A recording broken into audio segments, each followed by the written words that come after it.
6 months and 1 week ago, the Evansville Thunderbolts defeated the Birmingham Bulls 4-3 in overtime here at the Pelham Civic Complex.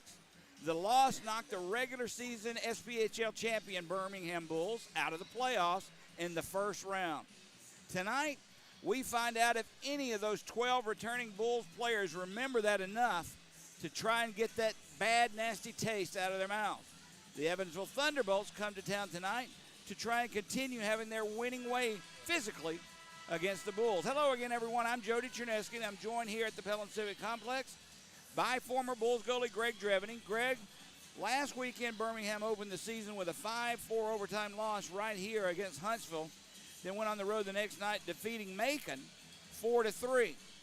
I spoke with the Ledzianko twins this week about several things, but one thing they have mentioned to me I wanted to bring up to you in this.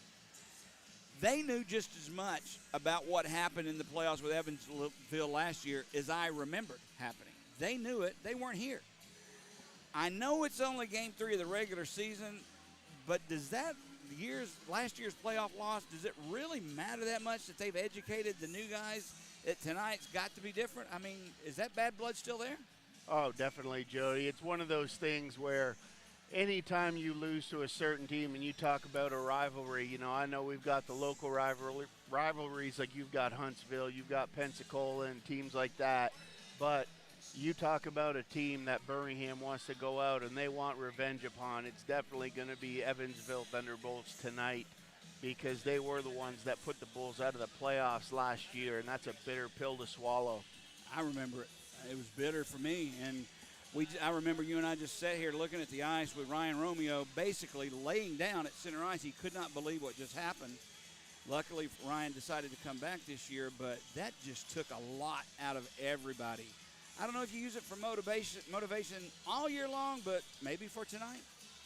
One of those things, Jody, where you look at the Bulls coming into that series last year and the talent that they had. I think the biggest thing that hurt them and really kind of started to set the wheels off the wagon going crooked, however you want to say it, but Carson Rose getting that 2-game suspension in the middle of that series, I mean, that just did not bode well with the Bulls. So you look at them tonight, and that's why Carson Rose, and you look down the lineup about the guys who return specifically just for coming back this year to give it one more kick at the cat.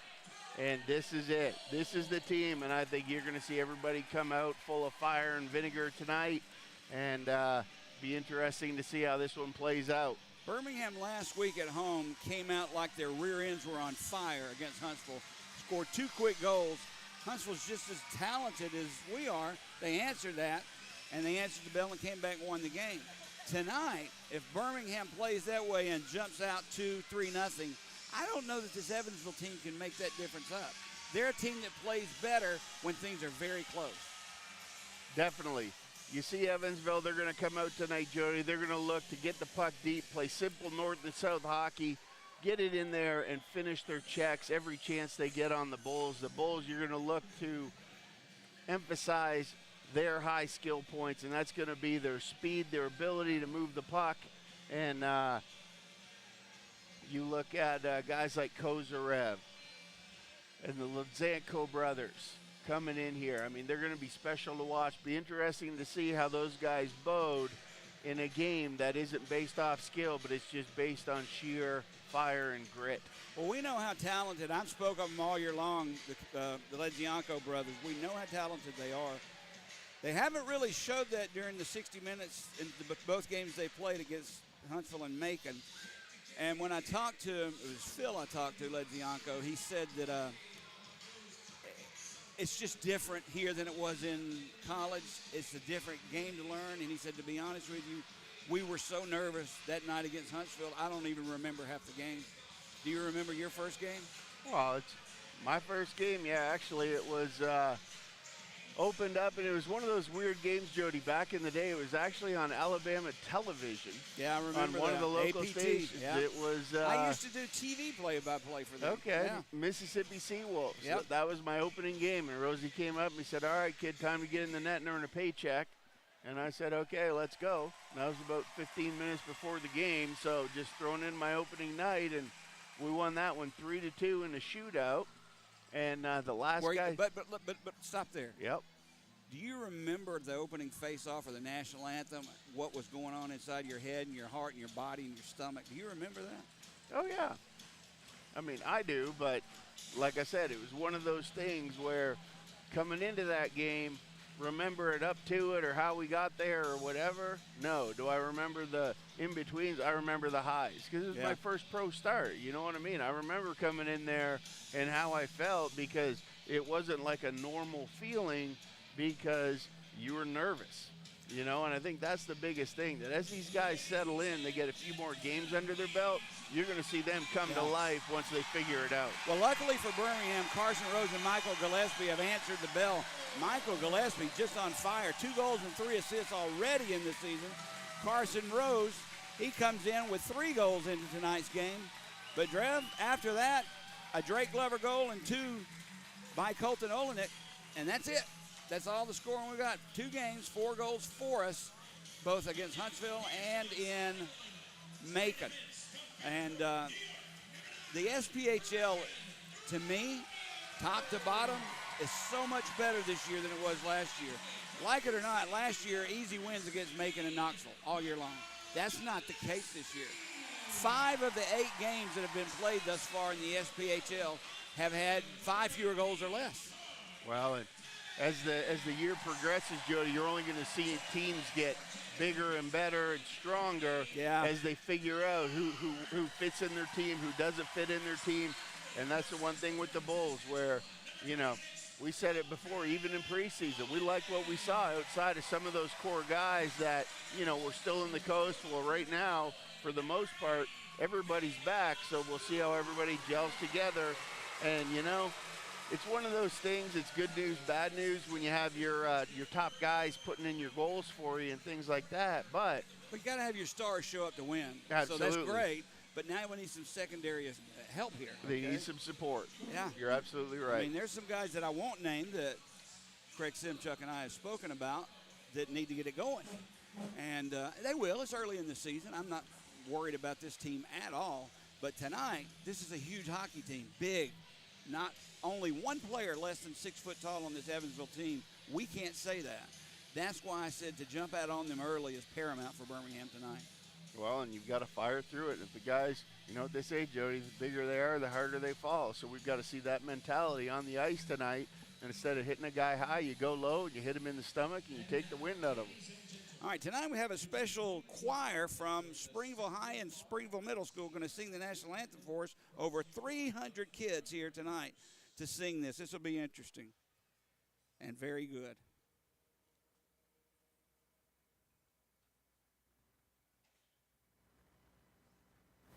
Well, we can't hear it.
Well, I apologize. I know that people probably that are listening didn't hear that. I guess the microphone was not set up in front of the choir or that wasn't working, but it was a very nice rendition by the Springville High School Choir as well as the Springville Middle School Choir. Combined 300 kids tonight in attendance. That's excellent.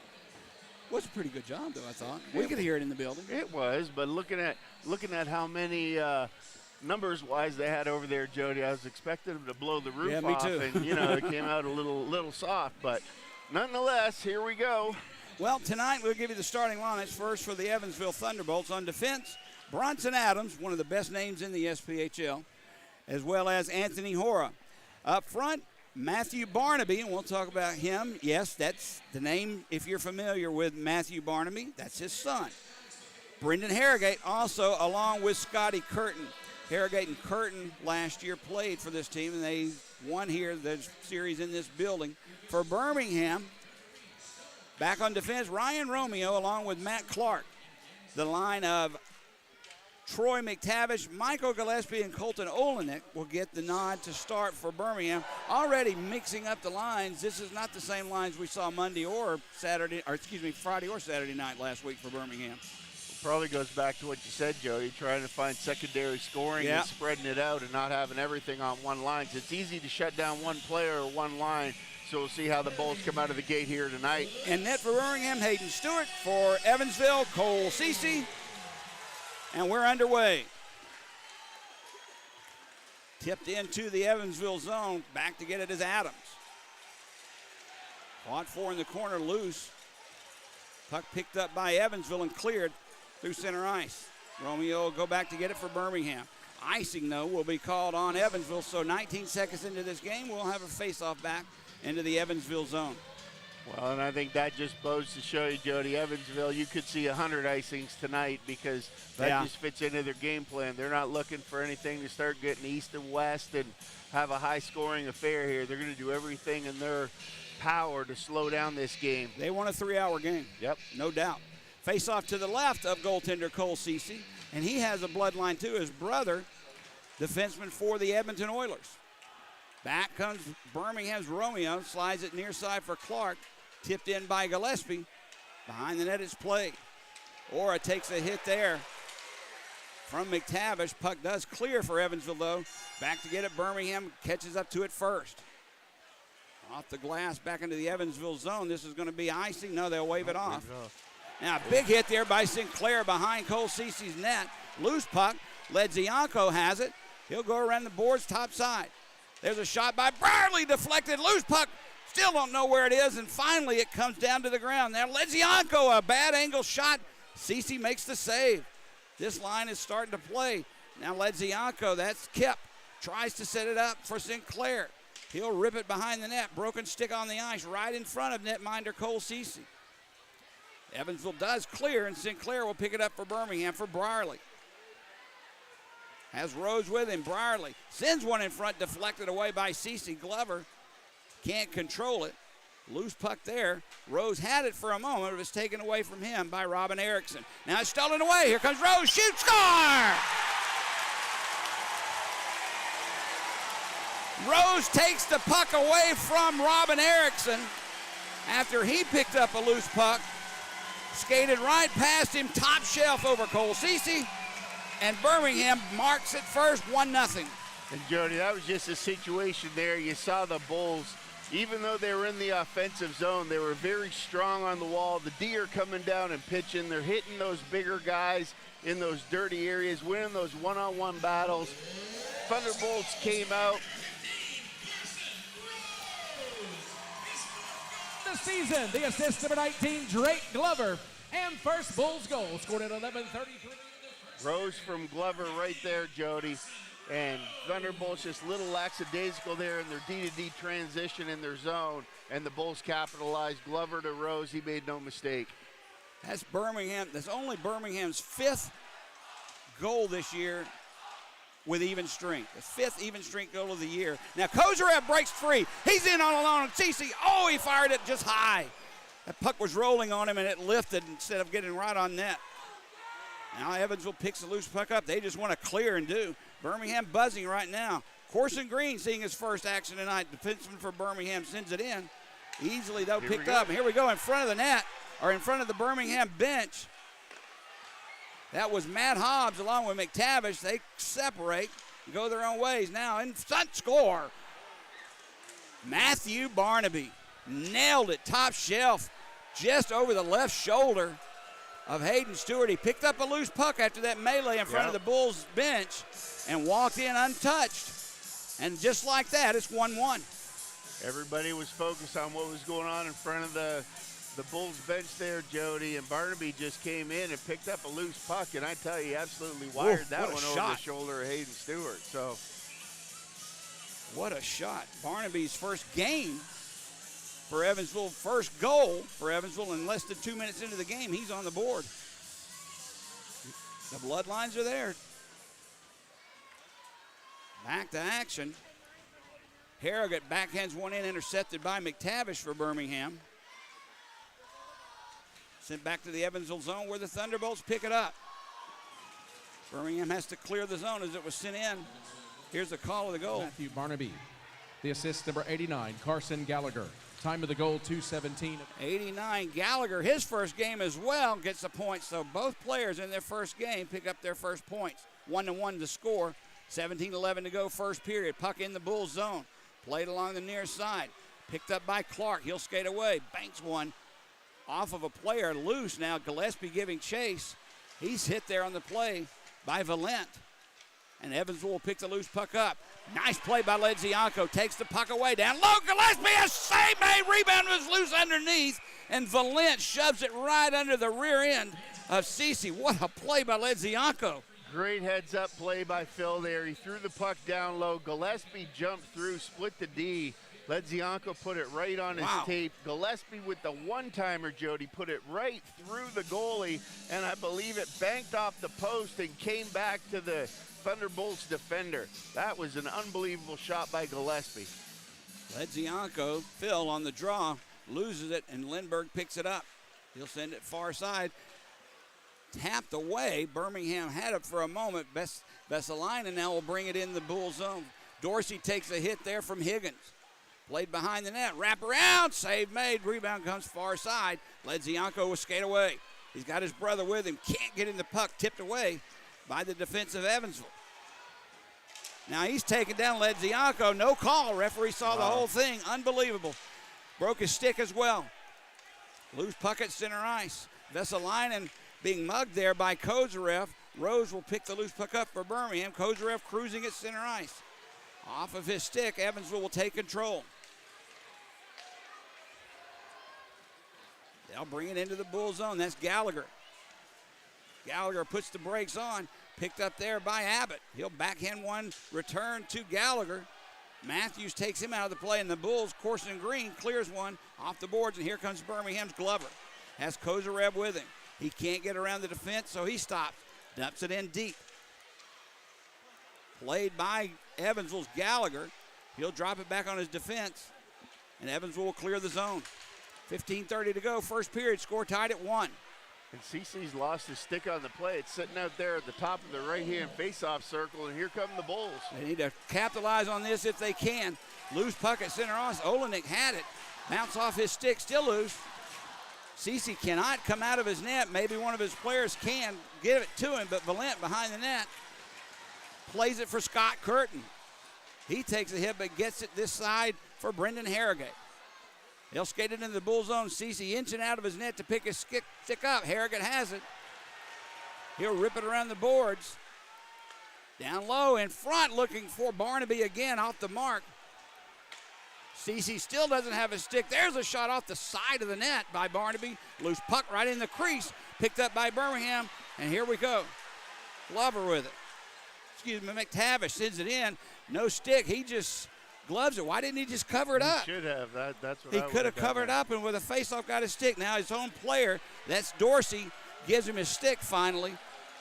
And he's back to, at least Cole Cece is back to full strength. Yep. Kind of like a pacifier for a goaltender, that stick. Absolutely. Now it's center ice. Loose puck is played.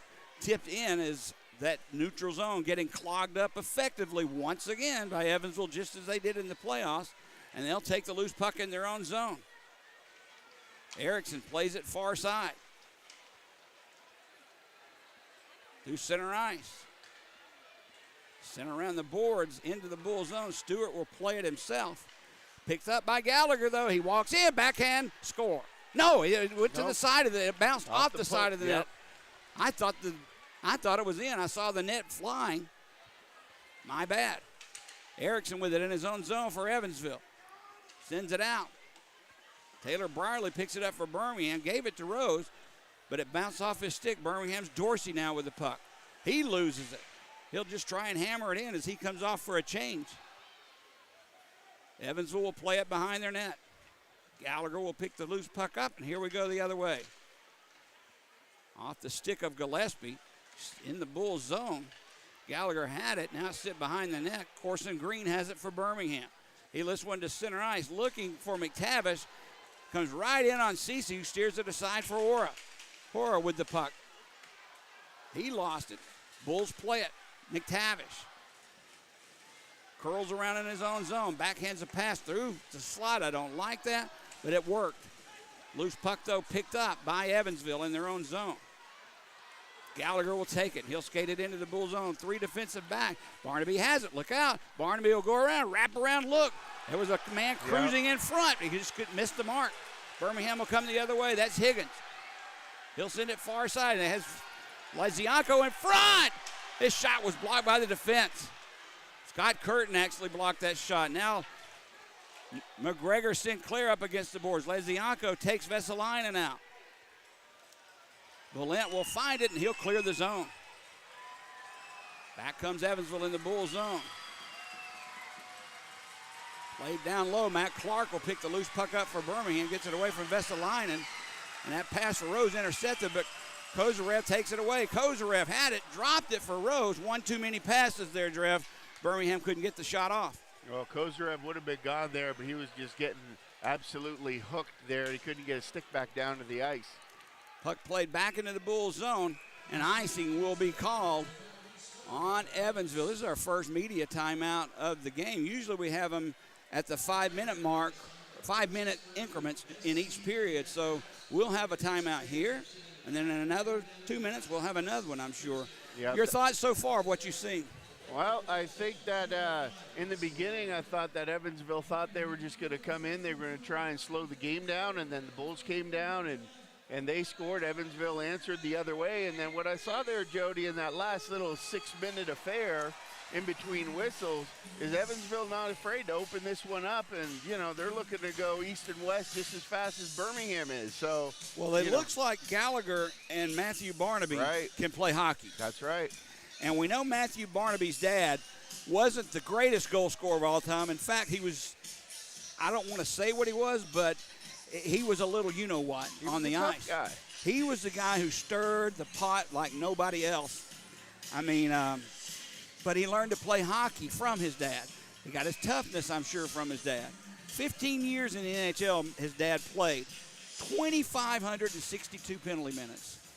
Yeah, wasn't afraid to drop the gloves. That's definitely. Off the stick of Rose, brought in, just taken off the play. Again, no call. Maybe a little theatrics there by Carson Rose, but the puck's played along the far boards where Miles Abbott clears it for Evansville. Matt Dorsey will pick it up, try to get away from Hobbs, and does. Played there for Glover. Glover thought Rose was going to get it, and Birmingham lost possession. Still loose at center ice. Matthew Hobbs takes a hit from Rose and Glover. Now Gallagher comes in to give it to Glover. Birmingham has the loose puck. Nice play by Taylor Brierly. Curls away from the Evansville player that was forechecking and sent back in to the Evansville zone. Puck flies into the stands, out of play. Now Matthews and Gallagher. I was going to say, who's going after Gallagher? Because what he did there. Now Valent comes in place of Gallagher. He wants a piece of Matthews. All the players are lined up in the slot in front of Cece. I don't think anything will happen now, but I'm not so sure about in the future. Well, you can wait because everybody's going to be writing that number down, Jody, and it's going to be 89 for the rest of the night because, granted, Hobbs and one of the Bulls were down there in front of the bench. We couldn't see his number, but they were getting after it, and then Gallagher just came in and blindsided one of our guys. But Harrogate came in, wow, and Gallagher moved aside. Gallagher's a rookie. His first game as a pro. He played college. This is it for him. I don't think, and I looked at his stats. He's not a penalty minute guy. but he may be a stirrer, if you know what I mean. But he had took a hit there on Glover on the bench, and that's what Kyler Matthews went after him for. Off the draw, Evansville controls. Birmingham has not had a good time on faceoffs all year long. Harrogate takes a shot, sticked aside by Hayden Stewart, played behind the net. In front, looking for Harrogate. Puck bounces over his stick. Birmingham will come the other way. McTavish fanned the first attempt to clear it in, but got the second one. Down low, that's played there by Valent. Evansville will clear. Gillespie on him. Banks went off the boards. Nice play by Romeo to knock him off. Puck comes right in on Stewart, who steers it aside, and Sinclair has it for Birmingham. Puck intercepted. There's Valent with a shot. Save made. Puck loose in the Bull zone. Nice pass. That's Vasalainen. He leaves it down low. There's a shot, save. Wow. Rebound comes far boards. That was a big save there. Ledzianko clears it to his brother, and here, this side near ice, McGregor Sinclair has it. Sinclair still with the puck, far side. Skated around the entire offensive zone, leaves it for his defense, floats one behind the net. Ledzianko can't catch up with it, and Evansville clears. Now Kozarev's out for Birmingham, along with Rose. As Glover takes a hit from Bronson Adams. I'll talk a little bit about Bronson Adams in a minute. I saw him in a fight opening night that was incredible. Now it's puck played into the Evansville zone where Adams has it. It bounced away from him. Birmingham intercepts. Dorsey couldn't catch up with the puck. A nice feed, but he just couldn't reach it. And the puck goes into the netting and out of play. Bronson Adams, Greg, is, I guess, one of their resident tough guys. They've got a big team, everybody over 6 feet tall. But I saw him get in a fight opening night against Knoxville. Lucas Helen was the pugilist in Knoxville. And I saw personally 3, 4, maybe even 5 shots. Each fighter was connecting with their right hand to the other player's jaw. And there was no trying to block shots. They were just throwing them. It was incredible. Because of that fight, Lucas Helen for Knoxville has been put on the IR, a broken hand. Old school. Yeah, just that's exactly what it was. Toe-to-toe. No defense, no technical fighting there. They just wanted to stand and just throw until there was one standing. Well, I'm not sure Birmingham has an answer for a player like that. I guess everybody's capable. And we talked a little bit in the pregame about manning up if there's ever a line brawl. At the very least, tie your man up. Yep. I'm sure every player on both benches will fight if they need to. But I don't know that we have a matching tough guy at this point in the season.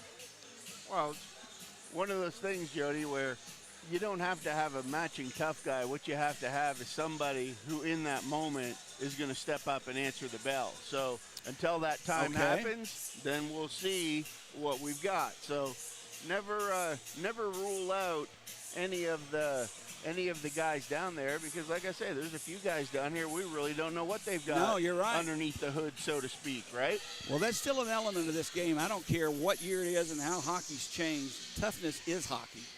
And if you don't have it, you're in trouble, especially as the year progresses. Off the draw in the Evansville zone, played by Anthony Hora. He's watched by Kozarev, but manages to clear through center ice. Back to get it is Dorsey for Birmingham. He loses it. Hobbs with a shot. Save made by Stewart. Dorsey just gave it away to Matt Hobbs right in the slot. Stewart answered the call, though. Well, that's one of the things the Bulls have got to clean up just a little bit, Jody. I like from the red line towards the offensive goal, but the Bulls have to clean up their defensive zone play just a little bit. Evansville's Abbott dumps it in. Hobbs will pick it up near boards. Tries to return. Does. Hobbs takes a shot. Blocker save made by Stewart with traffic in front. Now McTavish had it momentarily taken back away from him, and Evansville will skate the other way. As Bronson Adams sends one right in on Stewart. It looked like he had a little trouble with it, but he covers it up, face off in the Bull zone. Well, that's one thing I've noticed here, Jody. At one point, the shots on goal were 5-1 Birmingham in the early going here. And now, looking up at the shot clock, I've got 11, 12, close enough, but 11 unanswered shots from Evansville. What's the reason? Are we not we don't have enough offensive zone possession time? Well, I mean, honestly, the one area that it's cost us a couple times is up here on this right wing, and they're just not clearing the zone, and they're knocking it down. They're giving the puck away in their own zone, that's too. That's what I mean. I've seen 3 shots from Evansville as a result of turnovers from the Bulls. I think if the Bulls can just play the simple game, clear the blue line. Prokopik off the draw sends a shot wide. The first chance was fanned on by an Evansville right off the draw. That one may have been trouble for Stewart. Puck played in the Evansville zone. Prokopik plays it up the ice looking for Barnaby just off his stick, and icing will be called as Barnaby had the position actually. I'm not sure that was the right call to make, but we'll take it. And the icing sends the face-off back in the Evansville zone. Well, you can see the game that Barnaby's looking to play. Boy, he can play. As soon as he saw the D turn around, and it's called that transition upon possession, Jody. And as soon as he saw his D was going to come up with that puck, he didn't come back in the zone. He just button hooked, and he was gone looking to try and get something going there, and he almost had it. Gillespie out. Glover will take the face-off. Olenek will play on the left wing for Birmingham. Back on the point, Corson Green playing his first game tonight as a Bull. He's paired with Kyler Matthews. Evansville, once again, wins the draw, and Barnaby will skate it into the Bull zone. Puts the brakes on, loses the puck. Okay, here comes Gillespie. One man chasing him. Gillespie takes the shot. Save. He got his own rebound. It's got to be a penalty That's shot. got to be a penalty or penalty shot. Slashes the call, but I don't know if he was in all alone, Greg.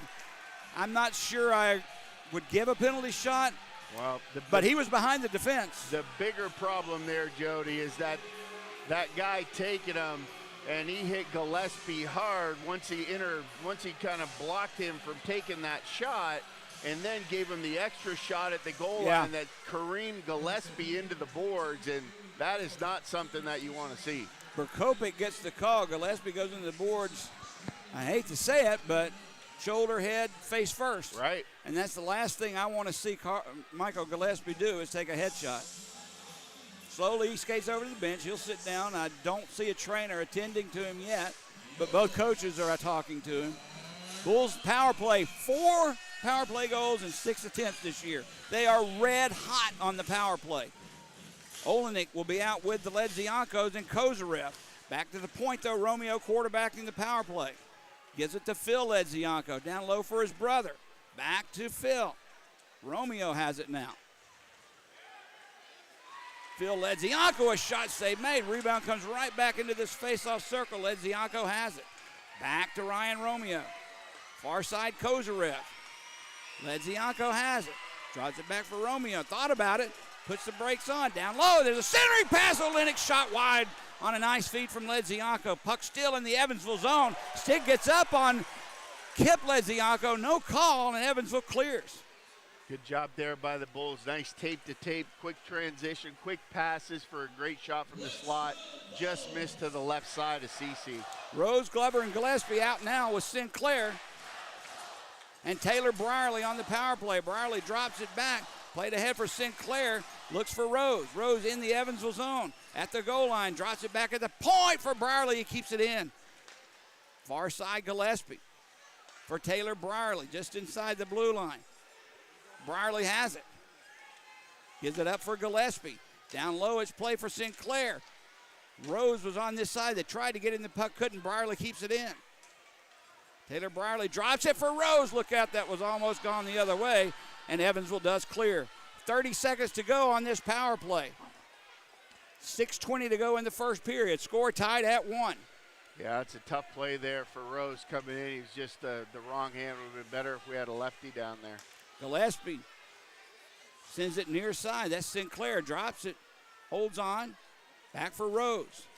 Down to 15 seconds in the power play. Brierley, far side Gillespie. Down low, Rose looking for it. It's deflected away from him. Sent around the far boards. Glover will keep it alive, but it's tipped away on the pass back for Brierley, and it clears the zone, and that'll do it for the first power play of the evening. Evansville kills the penalty back at full and even strength. In the Bull zone, Romeo will pick it up for the Bulls. Behind the net. Thought about it, goes back behind the net. Waits for some players to set up. McTavish out there with Higgins. Brierley on defense as well. And here comes Kip Ledzianko. There's a shot taken, deflected. A fluttering shot right into the midsection of Cole Cece, and he'll just hold on for a face-off. And I don't blame him. Evansville's winning just about every face-off we've had tonight. And so did Huntsville, and so did Macon. Well, one of those things, Jody, you saw the Bulls in the early going in that first couple of minutes. They were shooting from everywhere. Yeah. And, you know. They shot from the corner. They did. But right on the goal line. But you're making the goalie make saves. Yeah. And that's the thing about it, is they got away from that a little bit. Now we've rallied out here, had a few more shots, and here we go. Now Clark goes down. No call. Birmingham had won the faceoff in the offensive zone. Clark had it, but he loses it after he was taken down. Now Ledzianko intercepts. He sends it in low looking for Higgins. Higgins has it. Centering pass, nobody there except for Joey Burkopic, and he just taps it right to his goaltender, so we'll do it again. Another faceoff in the Evansville zone. Well, and I'm okay with this, Jody, because the Bulls are coming there. They're establishing their presence, and they're playing in Evansville's end, and that's what you want to do. Avoid that fast transition stuff, and we'll see what happens here. Barnaby's back out on the ice, and that's his game. He's looking to go from defensive zone right straight through to the other offensive zone in one fell swoop. So I like the Bulls having a little bit of composure down here, working it down low, and just playing this around, getting their shots on CC. Phil Ledzianko out with Nikita Kozarev and Colton Olenek. This is an interesting combination. I haven't seen that one this year. Kozarev and Ledzianko together could be something that, as Ledzianko's toss for Olenek, he'll come in and take the draw opposite Harrigan. Puck is dropped. Evansville wins. Played far boards. Curtin going in after it. Loose puck at center ice. Played by Evansville, but tipped away by Corson Green. Barnaby finds the loose puck and sends it deep. Matthews avoids a big hit then, but loses the puck. Harrigan has it. Tries to set it up for Lindbergh. He'll send it behind the net. Matthews will have to go get it. Harrigan watching him. He'll give it up near side for Green for Birmingham. Up the boards and out. Into Evansville zone, the Thunderbolts will take it. Send it right back in on the Bulls netminder, who steers it for Green. Like it or not, that's a shot on goal. Hobbs turns, spins. That one gave Hayden Stewart a little trouble. Birmingham can't clear.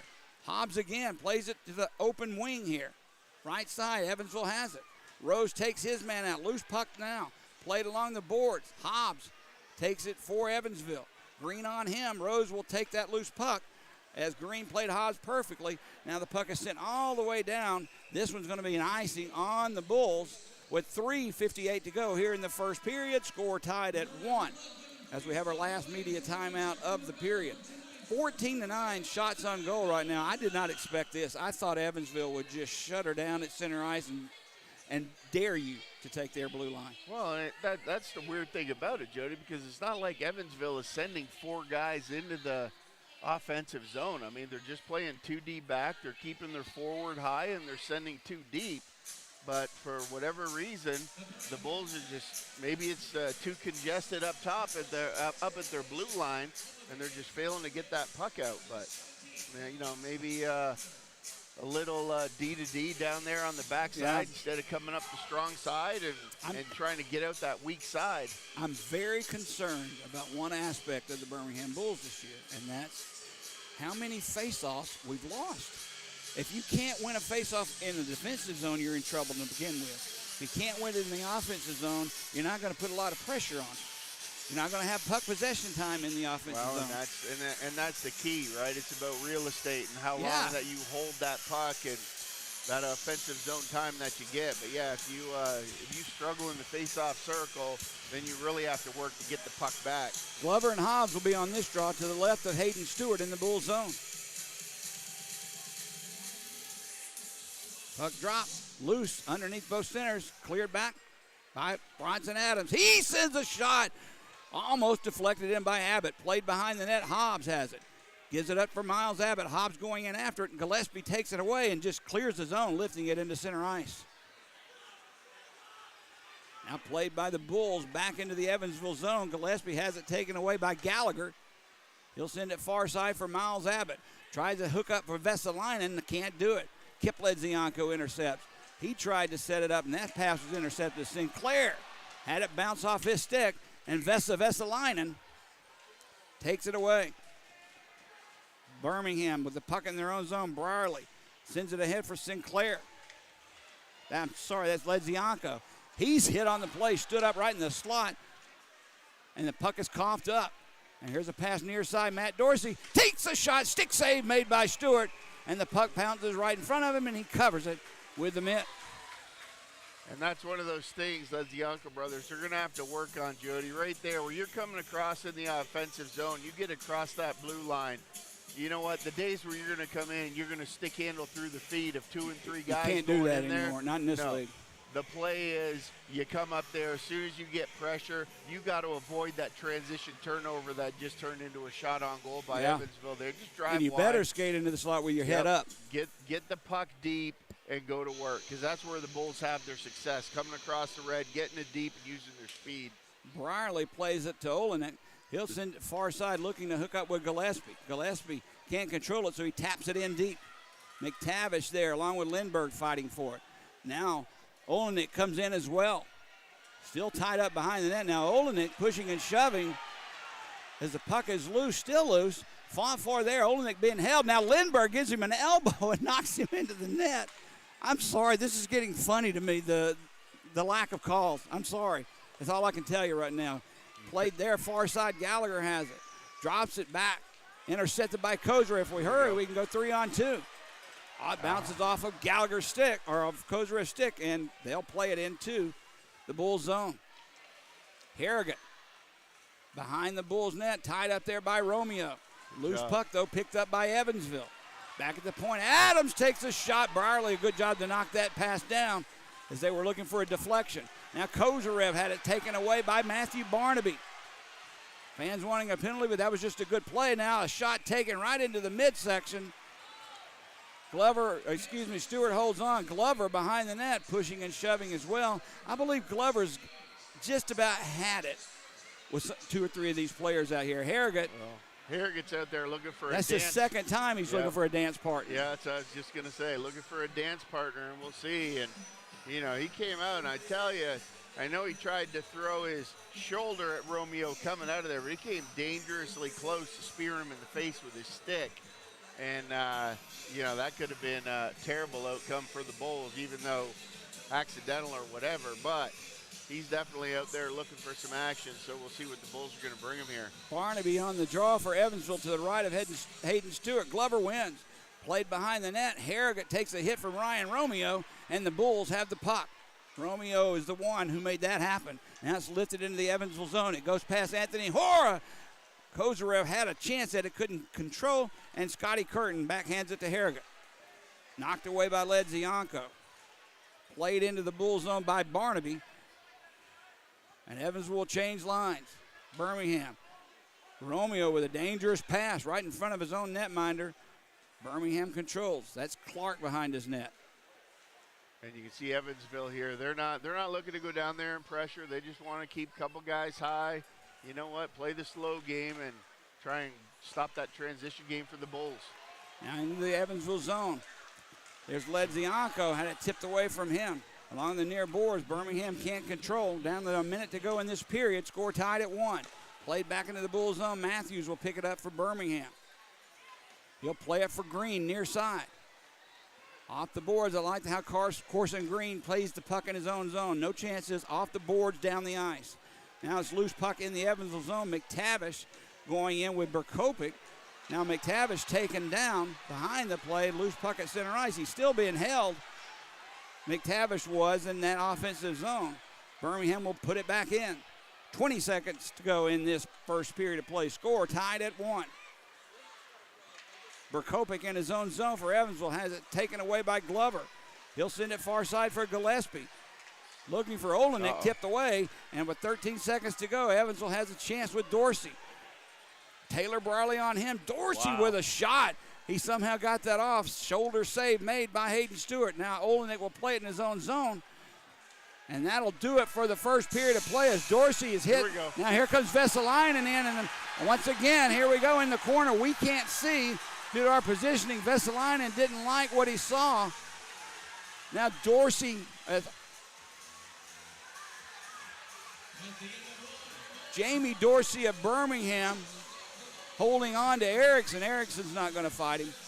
I know that for a fact. And it looks like they're going to stop things right there. Everybody's picking their helmets up. And the referee's throwing Sheehan saying, everybody get off the ice. Let's go. That's the end of the first period. They're still jawing, though, there in the corner, Greg. The linesman stepping in between Glover and Olenek, and as well as the Evansville players. Anytime a puck goes into the corner, Jody, and there's about 3 seconds on the clock and everybody goes for it, whether they hear that buzzer go at the end of the period or not, they finish their hits, and that just started a bunch of melee down there. But it looks like cooler heads are going to, Now Dorsey gives a shot. Valent comes in to give one right back to Dorsey. There we go. That's what we were waiting for. And I believe, is that Tyson Gilmore shoving as well for Evansville? That's what, isn't this what? No, it was Matt Dorsey. I apologize. Matt Dorsey. There's 2 Dorseys. One Matt for Evansville, Jamie for Birmingham. This is where they cut to commercial, Jody, and they say, stay tuned to be continued, because that's what I'm feeling right now, fans. Get ready for the second period, because this one's going to bleed over. Well, right now, the referee's having a discussion with Birmingham. Here we go. Matt Glover. Is that Matt Hobbs? Yeah, 2 captains are having a discussion with the referee. And they can talk all they want. They can have all the pleasantries they want. The referee can say, don't do this, and both captains will say, yep, sure, no problem. These players going into the locker room, though, are a different story. They're going to come out with something lit under them. I have a feeling that this one's either going to get a little dirty, or they're just going to have some old-fashioned hard hits fights in this next period. Absolutely. Well, it's one of those things, Jody, and what I like seeing in the midst of all that is the 2 guys that we talked about before the game. You had Matthews and you had Dorsey. For Birmingham. They're the ones throwing out laser eyes and saying, hey, keep your head up because I'm coming for you at the end of the period, so we'll see if that carries over and they follow through. When you're playing Evansville, you just can't be the 80s Edmonton Oilers on this team. You got to play them tough straight up, man to man. And I'm glad to see some players standing up, from Glover to even Rose to Leziankos, and then, of course, Matthews and Jamie Dorsey for Birmingham at the end of that period. I mean, you know, I'll say this about the refereeing. I've already said what I had to say about the lack of non-calls, especially on Gillespie there and as he was driven into the boards. This is the kind of a game I like when a referee lets them play. Let me say that. However, there's a fine line you can cross in letting them play and then losing control of the game where the players start to police it instead of the referee. I think that's where we're at, that moment where he's either got to gain control, take it back, or we're in trouble the rest of the night. Well, either one or 2 things are going to happen, Jody. Either there's going to be a slew of penalties here in the second period, or there's going to be a slew of roughness and the fights are going to be breaking out left and right. And well, it is what it is. I know enough about hockey to know that this game's is teeter-tottering right there at that point of losing control completely, or having a referee, like you said, just start calling penalty after penalty after penalty, and that's not fun either. And I'm an old school guy, Jody. I'd rather see everybody exit through door number 2, and let's get out here and let's have a couple of fisticuff battles right off the hop, and then let's get back to playing hockey for the remainder of the second and third. I'm glad you said that. I like to talk to Craig Simchuk, head coach of the Birmingham Bulls, and we usually talk every day.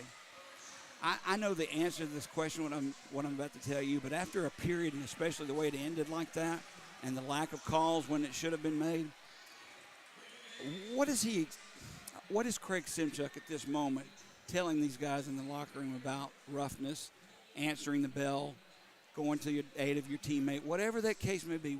You've been in the locker room in these situations. What do you think is being discussed about that right now? Well, I think that he's just going to come in and do a review of the period as a whole and be like, guys, you came out on fire, you jumped out to a quick 1-goal lead, and then, you know, hopefully that's not a habit that we see here, that the Bulls come out, they jumped out up 2, right, in the previous game, and then they kind of quieted down a little bit, and you know, same thing here. Evansville came up, they answered the bell, they got a quick one of their own, but it's like, guys, don't just get fired up after the whistles, after there's been a hit or after something happens. Get fired up between the whistles and get intense and friggin' win those one-on-one battles, especially in our defensive You're cleaning zone. up this. I asked you a question, and I knew the answer, and you weren't anywhere near. You've cleaned it up. You know for a fact Craig Simchuk and Kevin Kerr are in that locker room right now screaming at the top of their lungs. Nothing about how they came out in the first period, but everything about what happened at the end of that period. You know they're challenging those players to come out and take control. Absolutely. Then why didn't you say that? Well, because I want to give you the full recap and not just the down and dirty, Either way, it's going to be a fun second period. Oh, yeah. It may be a penalty-filled period. It may be a lot of gloves and helmets and sticks on the ice. But if you're watching it, get ready. If you're listening, I'll do the best I can to describe it. And Drev will do the best he can to tell you why it happens. So stay with us. We'll take a break for a few minutes here. We'll come back. Jody Chernesky along with Greg Drevany at the Pelham Civic Complex. Birmingham won. Evansville won at the end of the first period of play.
Jody Chernesky, Greg Dreveny back live at the Pelham Civic Complex.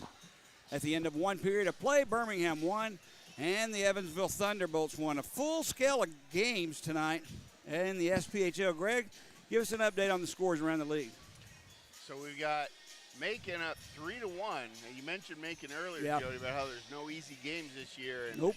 evidenced by that, going into the third period, they're up by 2, and you have Quad City over Knoxville with 2 minutes left in the second period. They're up 3-0 over Knoxville, so that's a little surprising too.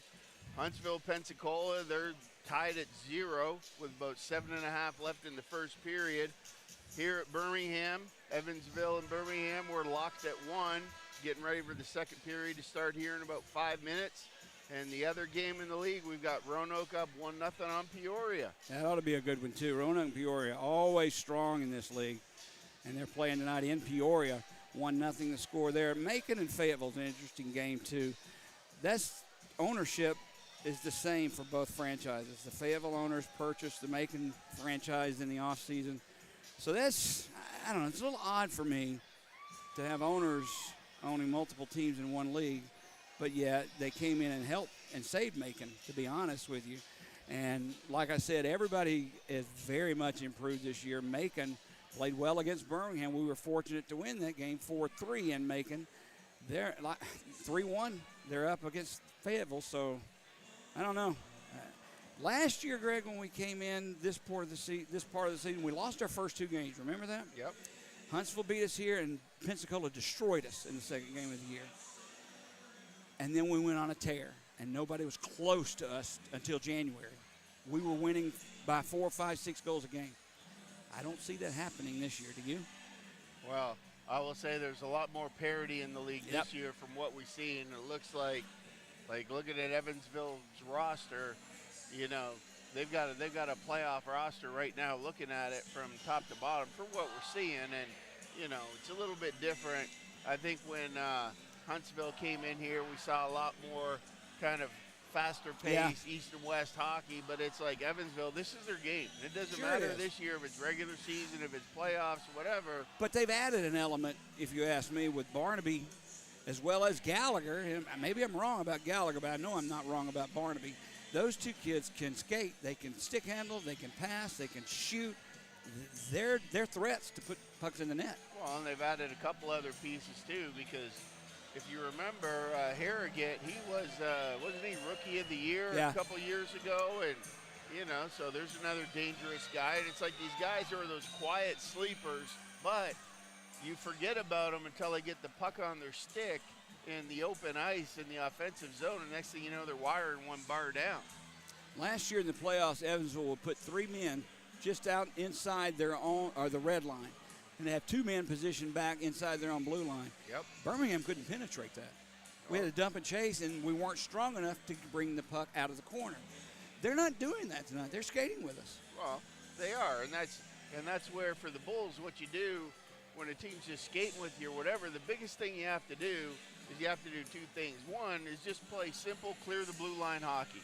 That's the first thing you want to do is get that puck into the neutral zone, because we've got the speed to gain the red line, and then once you gain the red line, you got to send it deep and continue to use your speed. So we'll see if they can get back to it. They had a lot of success here early in the first couple minutes, and that's where the Bulls got to get back. North and south hockey, get it deep, cycle it down low, and shoot the puck from all areas of the ice. Birmingham has a 3-8 record all time in extra time, overtime or shootout against Evansville. Not very good. Birmingham's lost 3 straight overtime games, by the way. I hope we don't get to that point tonight. I'd like to win this one in regulation, but I don't know. There's just something about this Evansville team that gives Birmingham's trouble, and I'm positive it comes with the size. Well, it's the size. It's the, you know, like I said, rivalry. You want to call it hatred, whatever it is. You know, it's developing for sure. A little more than just sportsmanlike competition, if you know what I mean. Yeah, and as the season goes on, I'm looking at the schedule here.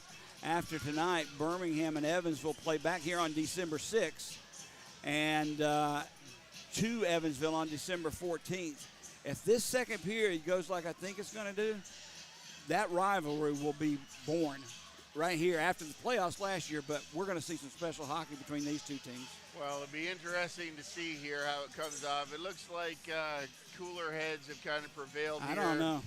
The guy, well, there wasn't a bunch of nonsense coming out of the gate and going to the benches and stuff like that, but you see that the referee is over talking to both coaches here. So he's at Evansville's bench now talking to him. So it'd be interesting to see what he's saying. But hey, boys, come on, let's keep this clean. Let's play some hockey. And I'd be saying, you know what, let's go out there and settle this thing and then get on with the hockey game. Ryan Romeo, defenseman, as Maureen Glickman messaged into us, Ryan Romeo and Anthony Hora were college teammates at State University of New York at Brockport. I didn't know that, so thank you for the information. All right, I'm going to get back in my regular position. I didn't stand that period. This time I will. Maybe something will happen. Face off at center ice. McTavish controls for Birmingham. In their own zone, Matt Clark plays it off the boards, off Olnick. McTavish takes it in. Nice check there. Both players went down. Bartabing picks it up for Curtin. Curtin lifts one into center ice. Back comes the other way. That's Harrogate. Harrogate with a shot. Skate save, and a tough one at that by Stewart. That one was an innocent-looking shot that almost beat Stewart. Well, that kind of shot, Jody, is low to the outside. The Bulls get a shot of their own on net. Dorsey takes the shot. Olnick deflected just wide. Played behind the net now. That's Evansville along the near boards. Valent takes the puck. He'll skate through center ice. Far side. Big hit there by Dorsey on Harrogate. Cost the puck up. Birmingham has it. Brierly ahead. Deflected in by Sinclair. He'll give chase. Comes around the right wing side. Played back behind the net by Evansville. Dorsey is there for Birmingham. He loses it. Played again near side. Evansville's just trying to keep the puck out of the slot. Wrapping it around the boards. Brierly with a shot well wide of the net. Burkopic backhands one near boards. Nice play by Ledzianko to keep it alive for the moment. Evansville with control now. They'll skate it ahead through center ice. Near side. That's Gilmore. Tyson Gilmore through the slot. Knocked away from him by Ledzianko. He regains possession. Tried to set it up for Lindbergh. Ledzianko with a big hit on him. At the point, there's a shot deflected wide of the net. Matthews tries to get it out, can't.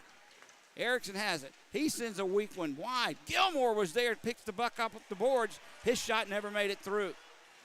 Dorsey with a backhander through the crease. Evansville putting the pressure on. Birmingham finally takes it away as Ledzianko gives it to Kozarev. He tries to dance around Erickson, couldn't, so he'll backhand one deep. We'll talk a little bit about Tyson Gilmore in a minute. Evansville loses the puck as Romeo sends it in as Erickson had it knocked off his stick. Played behind the net, that's Glover. Takes a hit from Hobbs, goes down. Rose tried to pick it up, couldn't. Matt Clark, he's hit on the play far boards by Dorsey, and the puck escapes the zone. Dorsey sends it right back into his own zone where Erickson, the defenseman, picks it up. He'll set the play behind the net. If you're the Bulls here, Jody, you definitely want to hone in on what's going on with this Evansville defense. They are not handling the puck very well right now, and that's what you want to pressure and capitalize on. Lindbergh, he just lifts one out of the zone through center ice. Clark gloves it and drops it. He'll play it far side for Gillespie. Into the near corner. McTavish chasing it, but it's taken away from him. Evansville loses control. There's a slot, pass through the slot. Gillespie back to Clark, a shot. And that one deflected in front by McTavish, and the puck goes into the netting, out of play. Tyson Gilmore, I want to say something about him. Tyson Gilmore's dad is my second favorite hockey player of all time. My first is Wendell Clark. Tyson Gilmore's dad, of course, is Dougie Gilmore. Played with the Toronto Maple Leafs for 6 years, 20 in the NHL.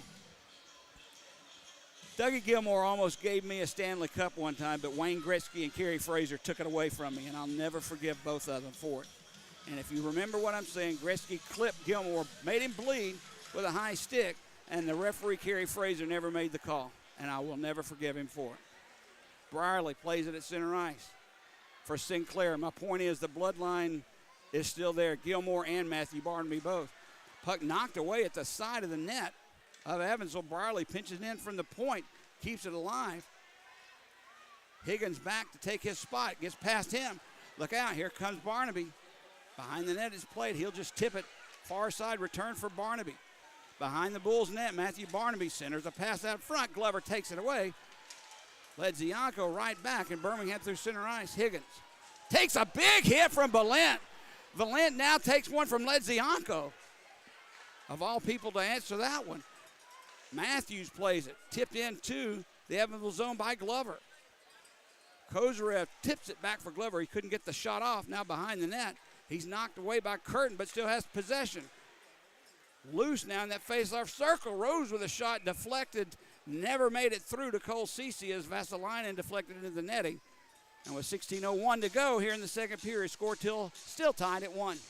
And you can see Kozarev there with his speed, Jody. That's what I'm talking about. Because the Evansville defenders, they're all big, but they're slow. And that's where Kozarev was not afraid to go down there, go in first, knowing he was going to get hit. Made a nice little shifty move to throw that puck back out front to Glover.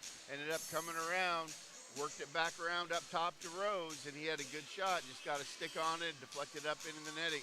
Olenek on the draw for Birmingham, loose in the face-off circle, controlled by Evansville. That's Lindbergh. Sends it ahead for Gilmore. Tyson Gilmore into the Bull zone. That one's got to be offside. Yes, he called it. One player had both skates in. The Evansville bench doesn't like it, but from our vantage point, it was easy to see. That's offside. Well, yeah. He tried, he saw it, he was offside, and then he tried to correct it. But just once you're offside the first time, Jody, you can stick your foot back on the blue line. It's not going to change it. So Birmingham has Gillespie out with Olenek, McTavish, Matthews, and Corson Green. Gilmore, Vasalainen, Erickson, Lindbergh. And far side is Dorsey for Evansville. Birmingham had it momentarily off the draw, but taken away by Evansville. Lindbergh just inside his own blue line, drops it for Gilmore. Gets away from McTavish. Return pass for Gilmore off the mark. Matthews was there, knocked it to the boards, and Olenek can't clear. Lindbergh keeps it in, knocked down. Grabbed by Matt Dorsey for Erickson. Dorsey takes the hit. That one could have been interference, but it wasn't called. Lindbergh in the corner drops it. There's a shot taken by Gilmore. It never made it through him. How come the other way is McTavish? At the end of a shift, he'll just opt to send it in deep as Birmingham changes lines. Puck cleared by Evansville, back to center ice. Romeo has it. He lifts it into the far corner. He'll give chase himself for the puck. Gets there first. Ryan Romeo, a nice hustling play. Now it's loose along the boards. Picked up by Evansville. They can't clear him. Finally they do as the puck gets past Romeo back into the Bull zone. That's the key for the Bulls. They got to keep attacking in that offensive zone. You see Romeo going, doing it by himself. Matt Clark sends one into the near corner, bounces around the net. Behind, Ledzianko plays it near side for Higgins. Back at the point, Romeo's shot goes wide. Far boards, Hobbs picks it up, has Abbott there into the Bull zone. Romeo back defensively. Abbott's shot deflected by Romeo. Nice play by Ryan into the netting, so a faceoff will come to the left of Hayden Stewart. And you can see it's so key, Jody, when we get those shots on goal, shot selection is so important, but if you're going to shoot it from everywhere, you've got to hit the net. And you saw that one there by Romeo. He wired that shot, but it just went about 2 feet wide, careened out the other side, and there was Evansville looking for that stretch pass into the neutral zone, coming down, getting a shot on their own on net. We have our first media timeout of the second period here. Score tied at 1. Evansville out shooting Birmingham 19-14. Are you surprised that Birmingham's not getting more shots on goal? You know, so far in the second period, I like what I see because we're back to getting that puck deep, and you can see where they're having their success, getting back in there and regaining possession once they dump. They're working hard. Absolutely. And what's the old saying? I heard a hockey coach say this one time. Hard work beats talent when talent doesn't work hard. That's right. And Birmingham is starting to work a lot harder in this second period. And maybe it was because of the melee that ended the first that did something. You can tell things are a little different in the second for Birmingham.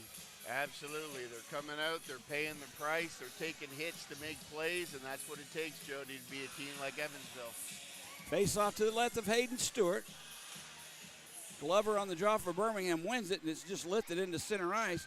Birmingham has it. Kozarev tried to set it up for Rose. It's just tipped behind him. Rose tried to poke check, couldn't do it. Evansville has it. Behind the net, Rose intercepts from Hora.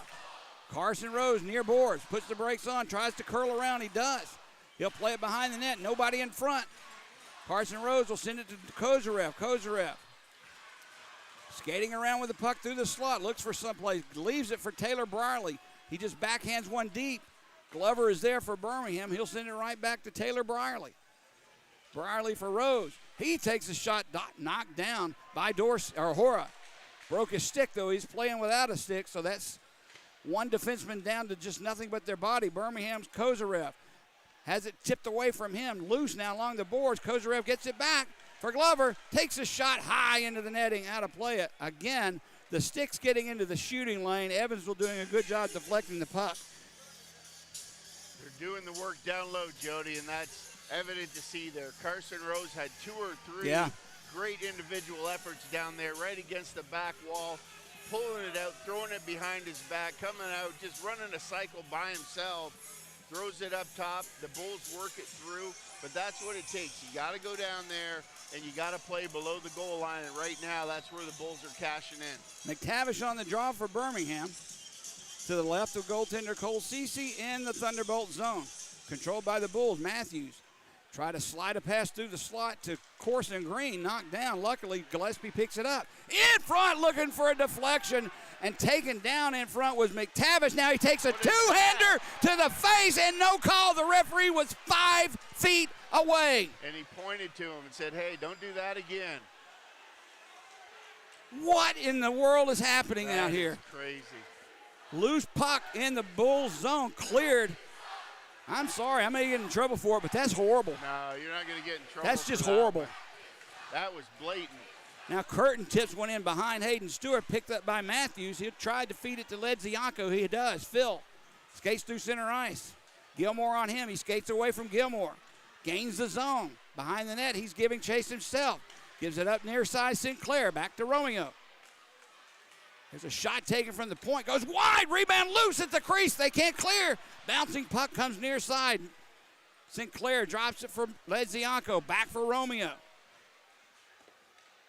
Sinclair looking in front. Ledzianko with a shot save made by Keith. Ledzianko, that's Kip Ledzianko pushing and shoving. And one of the Evansville players, you got to be kidding me, is acting like he's been punched in the face. It didn't happen. But of all players, Kip Ledzianko had enough. Right. And he took it straight to, I believe that's Vesalainen in the Finn. Birmingham's going to get a penalty out of this. This is Evansville's first power play of the night. Unbelievable. Now both doors open. Maybe they'll be coincidental. I hope that's what it is. But that's what I'm saying there, Jody. You know what? Put your sticks down. If you want to, if you have a problem with somebody, just back off, square off, drop your gloves and go at it. That way there is no commotion of what you just saw there, because I'm telling you, that was the biggest ghost punch to the face. Oh, my gosh. And he went down like he'd been punched by Tyson. Right. That was unbelievable. But, hey, to give him some credit for a little bit of showboating there, at least he put the referee in a position that the referee could not see what was happening, and he played that up right. But that's well, here's a penalty call. Benjamin Lindbergh, 2 minutes for roughing. Number 8, Benjamin Lindbergh, 2 minutes for roughing. Which one, Birmingham? Number 8, Lindbergh. Birmingham penalty number 39, McGregor Sinclair, 2 minutes for roughing. Number 39, McGregor Sinclair, 2 minutes for roughing. The other Birmingham penalty, number 91, Kip Ledzianko, 2 minutes for high sticking. Number 91, Kip Ledzianko. I can live with that high sticking call because he did have a stick in his hands, but he did not connect to his face, and he did not have to go down like he'd been shot. But either way, it's just a power play for Evansville. Of all the things he's let go tonight, though, especially right there in the crease of two-hander to the face, he calls that. But it's okay to cross-check somebody in the neck when they're laying in the goal crease. Okay, power play for Evansville. Birmingham in their own zone loses it. That's Dorsey for Evansville. Sends it near side in the corner. Centering pass back to Harrogate. Cross-ice pass, no shot. Harrogate now has it. Looks, takes a shot. Save made by Stewart. Puck doesn't clear the zone. Evansville keeps it alive. Down low it's play. In front, shot save made by Stewart. Off Dorsey's stick. Dorsey in the slot. There's a shot taken far side by Vesalainen, never made it through. Birmingham can't clear the zone. They just need to get it out. Harrogate Sends a centering pass. There's in front. Dorsey with a shot. Kick save made by Stewart, who's keeping Birmingham out of it, and they clear. Unbelievable saves by Stewart there on Two that of power them. play. Point blankers walking right into the paint, and Stewie kicks out the big leg and denies Evansville. Evansville on their own zone, or in their own zone, changes power play unit. Birmingham has Romeo out with Clark, Ben Higgins, and McTavish in the Bull zone. Gallagher has it. Back for Anthony Hora, near side Scotty Curtin. He takes a shot, save again by Stewart. Rebound goes far boards. Hora has it. Far side, Evansville looking for a place to go. Takes a shot, save Stewart, and it's underneath his pads into his glove now. Stewart saving the day for Birmingham on this power play, Greg. I tell you what, that's 5 or 6 shots on that power play with just 1 minute and 15 seconds in. Great job by Hayden Stewart. Answering the bell after not seeing hardly any shots at all for the first 6 minutes, and you get a bogus power play, and they're right down there just pounding you. And Stewie is standing tall in the net down there for the Bulls right now. Now Kozarev and Olenek out up front to kill this penalty. Matt Clark as well as for Birmingham with Ryan Romeo. Now Romeo gives his man a shot. Lined up on the faceoff. Olenek and Hobbs. Hobbs controls. Anthony Hora has it. 40 seconds remaining on the power play. Near side, tipped away by Kozarev, but not out. Now he gains control and does clear the zone. He took it away from Scotty Curtin. Evansville at center ice. Hobbs has it. He can't get in. Taking a hit there by Matt Clark, and the Bulls clear. Good job by the Bulls clogging up that right-hand lane. Evansville looking for zone entry, and they were just denied. 15 seconds remaining on the power play for Evansville. Birmingham's Clark, a nice play defensively, tips it away. Birmingham has it. Carson Rose takes a shot, save, rebound loose. Birmingham couldn't control, but it clears. A whistle blows. The linesman blew the whistle. What happened? Not sure about that one. Unless the puck careened up and went off something. I don't know what that is. Maybe the goaltender's mask came off and he blew it dead. Either way, 4 seconds remaining on power play here for Evansville with a face-off in their own zone. Phil Edzianko out, along with Ben Higgins, who's done a good job since he's been here killing penalties. That seems to be his forte. He'll be out there every time there's a penalty kill. Dorsey and Brierley out defensively for Birmingham. Well, I don't know who's going to jump the boards for Birmingham over the next 4 seconds. I don't think anybody's going to. I think with what well, you have to. You got 4 players. You got when this penalty expires. No, he's going to go right on the ice. Okay. Join his line. Right off the draw, a nice idea. Never worked. Ledzianko tried to snap it as the puck was dropped. Birmingham has killed the penalty and back at full and even strength. Played by Brierley. Brierley takes a shot deflected into the corner. He'll pinch in, try and keep it alive. Gilmore backhands one through the slot. Evansville has it. Vesalainen, surrounded by 4 Bulls, loses it as Taylor Brierley picks it up for Birmingham. He gets away from Gilmore. Ahead for Higgins. Higgins brings it into the Evansville zone, right wing side. Can't get the shot off center. He passed through the crease. Kip Ledzianko was there, couldn't get a stick on the puck. Now he does, Ledzianko that is, lifts it, trying to keep it in the zone into the netting, and we'll have a face-off with 9:49 remaining here in the second period. Score tied at 1. And that opportunity right there by the Bulls, Jody. Great job by Higgins, busted in on the right side wing there. Did his best to hold off that defender as long as he could, then just slid the puck through the crease. And I'm telling you, as those guys get to know each other, because we haven't seen Higgins with Phil and Kip until that shift right there, but once they get that chemistry going, and those guys see what he's going to do with the puck, they will drive to that back, and that play right there will turn into goals. Higgins and tonight Corson Green for Birmingham have played very well in their own zone. Higgins kills penalties as well and takes regular shifts, but I've been very impressed with how cool and calm they are and not coughing the puck up when they shouldn't. They're calmly clearing the zone. Very solid defensive player, and when you say that, Jody, he's not overly aggressive, but he saves it for when he has to. When there's a loose puck, there's a one-on-one battle, then you'll see his feet come to life. But other than that, he is just very smart defensively, gets his sticks in the passing lanes, keeps his body in the shooting lanes. And, that's a great pickup by the Yeah. Bulls by, Well, that was your recommendation, well, bringing him to camp, Ben Higgins. hey, I just pointed him in the right direction. It was Coach Simchuk and Yeah. Coach Kerr that ended up liking him. So I was glad that it all worked out. All right, McTavish on the draw. Loose puck picked up by the Bulls. Gillespie score! Winning the faceoff in the offensive zone results in a scoring chance. The puck was fed to Gillespie right out front, and he just tapped it high over the right side of Cole Cece, and Birmingham takes a 2-1 lead. Well, you can see, Jody, Gillespie, Valenti just lost him there. The big defender, Gillespie got him behind him, left all alone on that back doorstep. Great job by the Bulls, winning the draw, little shot. Gillespie took 2 whacks at it, got his own rebound, and made no mistake the second time, just buried it in the open net. 10-15 the time of that even strength goal. Gillespie, with his 3rd goal of the year, to go along with 3 assists, leads the Bulls in scoring. Here's the call. Goal scored by number 17, Michael Gillespie. His 3rd goal of the season. The assist, number 26, Colton Olenek. And number 18, Troy McTavish. All right, McTavish and Olenek on the assist. Gillespie's 3rd of the year, giving the Bulls a 2-1 lead. Puck played in the Evansville zone by the Thunderbolts. That's Scotty Curtin, far side. Evansville will skate it out into center ice. That's Bronson Adams. He tried to send it in, taken away by Corson Green. Now it's Kozarev in front of his own bench. Backhands one in. Anthony Hoare will go get it for Evansville. Outlet pass taken away by Carson Rose. Back into the corner is play. Glover couldn't get it away. Evansville now will bank one off the glass, and that one comes into center ice where it's taken there by Matt Clark. Birmingham sends it right back in. Rose and Kozarev giving chase. Evansville catches up with it first. Romeo with a nice play to keep it alive. He'll send it into the corner. Kozarev tips it back. Now it comes to Romeo just inside his own blue line. He drops it near side for Carson Rose. Looking for a bounce off the boards for Glover. It's loose behind the net.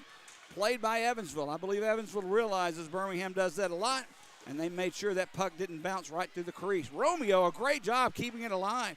Now it bounces away from Clark. Gallagher thought about it. He had a chance. Clark with a good job to time up. And Birmingham has possession. That's played away from Ledzianko. Clark and Gallagher giving chase in the Bull zone. Clark, a good job to catch up with it first. Banks went off the boards and out. Sinclair has it. Has Kip Ledzianko with him. Sinclair sends it in easily, sticked aside. Played behind the net by Evansville. They'll try and send it around the far boards and out. Ledzianko keeps it alive, sends it near corner. Sinclair giving chase, knocked away off the play, and the puck comes back through center ice.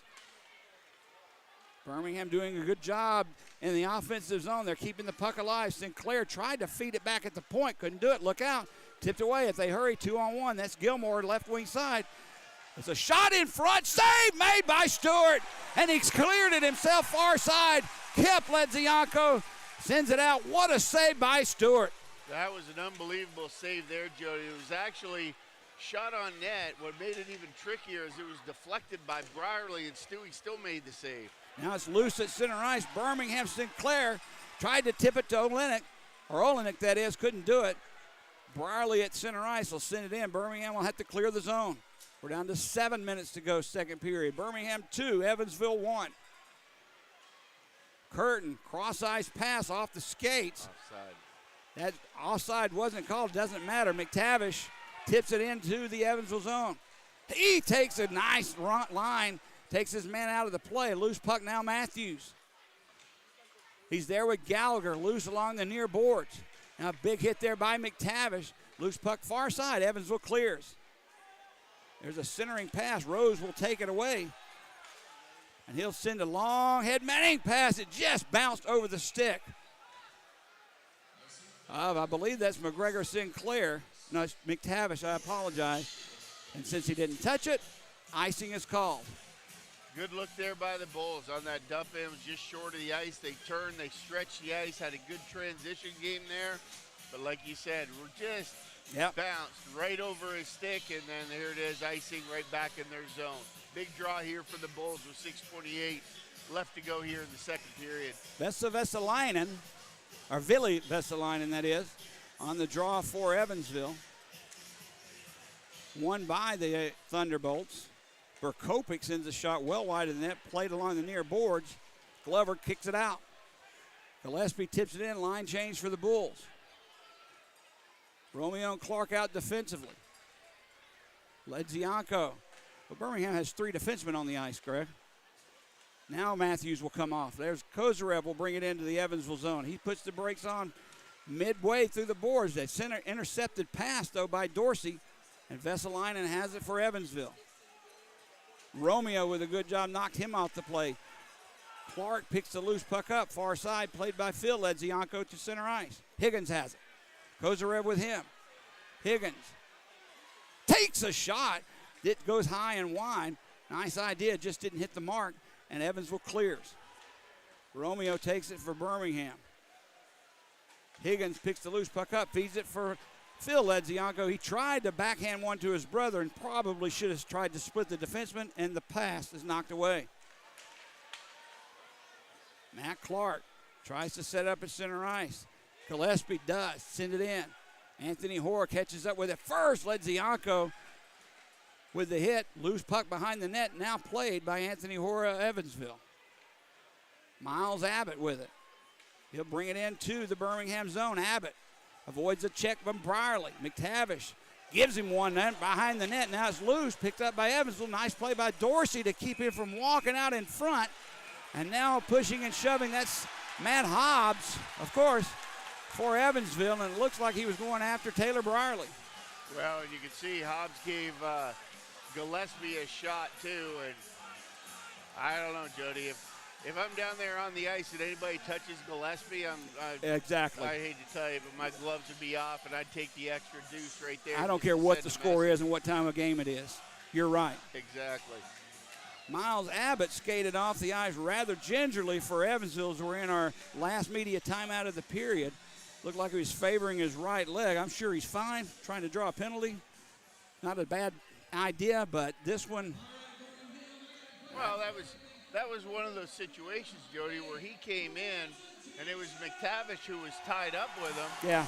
But it was the third Evansville player that came in that got a stick up underneath McTavish's skates that put him butt over tea kettle, and he ended up falling back into the Evansville player. So the moral of the story is, if you stop with all the secondary stuff that's behind the play, your guy isn't hobbling to the bench. Faceoff will be just outside of the Birmingham blue line. 4:53 to go, second period. Now I saw something I don't like to see. I saw somebody from the crowd throw something into the Evansville bench. Whoever that is, I hope they're escorted out of the building. Right. Jeff Best, the coach of Evansville, is that going to tell the referee exactly what happened? And Matt Hobbs is going to try and locate them. Yep. And I hope they're escorted out. Right. Definitely not something that you want to see. I don't even know what that was. It looked like a snowball, but couldn't have been a snowball. No, I believe it was paper of some sort, like a cup, wadded up cup. They're looking for whatever it was. But the Evansville players are right. It did hit somebody. Right. And they're still harping about it, looking into the stands. It hit one of their players in the back of the helmet, and whatever it was, it splashed up onto Beth. So definitely not something. And we don't need the players climbing over the glass here like the Boston Bruins back in the 70s. Yeah, you remember that? Yep. Terry O'Reilly. Good gracious, what a man he was. Showing my age by even knowing who these players are, you know that? Or, you can make it a little more modern, not by much, though. You can say, like they did at Slapshot, the Hanson brothers. There's a lot of Birmingham old-school Bulls fans out there that really enjoyed seeing him in his days when he played back for was it the Bullies? Yeah. Well, they made the announcement, of course, that that's not going to do any good, that please don't throw things to the other player's bench. But I saw it happen. You saw it happen.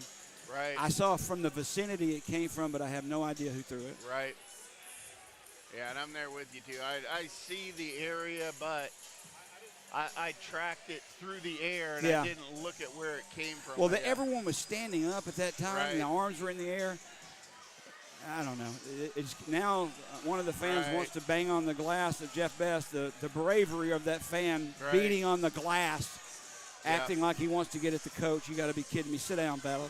Just sit down. Oh. Oh, but hey, that fan is feeling. They're feeling pretty brave right now, Jody, because there's a pane of glass beside them. And exactly. They have Jerome Bouchard's shirt on, so you might want to. It's amazing how brave a thick piece of plexiglass can make a fan. Wow. I'd put my money on Mr. Best if that glass. He was laughing at the guy, by the way. Yeah. And listen, we're Birmingham people through and through, but we're honest hockey fans here. Well, and that's it. And the biggest thing, Jody, at the end of the day, is Birmingham had changed the tide. You know what I mean? Yeah, now everything stopped. We had all the momentum going. We were applying pressure. We scored a goal. Things were shifting in our favor in a big way, and now it's all been kibosh here. Yep. We're still in no playing going on. We're waiting on, I'm not sure exactly what, but they're talking at the Evansville bench. They're not looking into the crowd. Something is, I don't know, Greg. I don't know what's happening. I don't know what the delay is for. It's that same guy. Now this. Right. Okay, somebody just needs to go down there right now. Right. And escort this guy to his seat first. And if he can't stay there, there's another place he can be escorted. He's screaming around the tunnel leading into the Evans locker room. Now security is coming out, and they're looking for the same guy we were talking about, the guy in the old Bulls Bouchard jersey. Yeah, just give me the green light, Jody. I'll go down there and see if I can't straighten it out. I'm not sure what the gentleman's name is. He's in security and does the Zamboni for Birmingham. Yep. He's on the Evansville bench, pointing at the gentleman or looking at the gentleman they're asking to do something about, I guess, both the linesman, the referee, and the Evansville coach. Yep. Now he's still standing up. He's barking. When I say that, right, the Birmingham fan with the Bouchard jersey. Maybe we'll get back to action sooner or later, but you hit the nail on the head. All that momentum that we had when the zone was ice was basically tilted toward the Evansville goal, it's gone. Right. Just gone. So, back to the Bulls here. Time to pick it back up and get this ice hockey game going. Birmingham controls the draw. Finally back to action. Gillespie has it, and he'll send it far corner. Bouncing off the board straight to Berkopic, who'll bank it off the boards, and Curtin clears through center ice.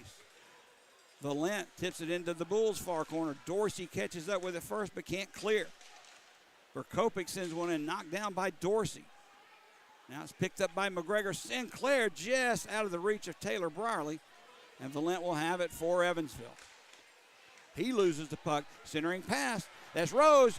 Tries to set up for Glover. A save made by Cece.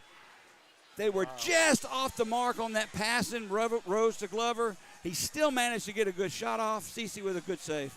Rose had the right idea there, was looking. He sucked the D in and tried to go to his backhand and feed Glover on the back door, but he just fanned on. He got about 80% of that pass off. And that was a situation where if Rose would have got all that, CC would have had to push from the right lane to the left, and Glover would have had a really good scoring opportunity. All right, face-off in the zone of Evansville to the left of CC. Look out. Now here we go. Kyler Matthews has dropped the gloves, and Bronson Adams as well. I told you about Bronson Adams' fight. Opening night, now Matthews steps in. There's a right, another right. He's not connecting yet.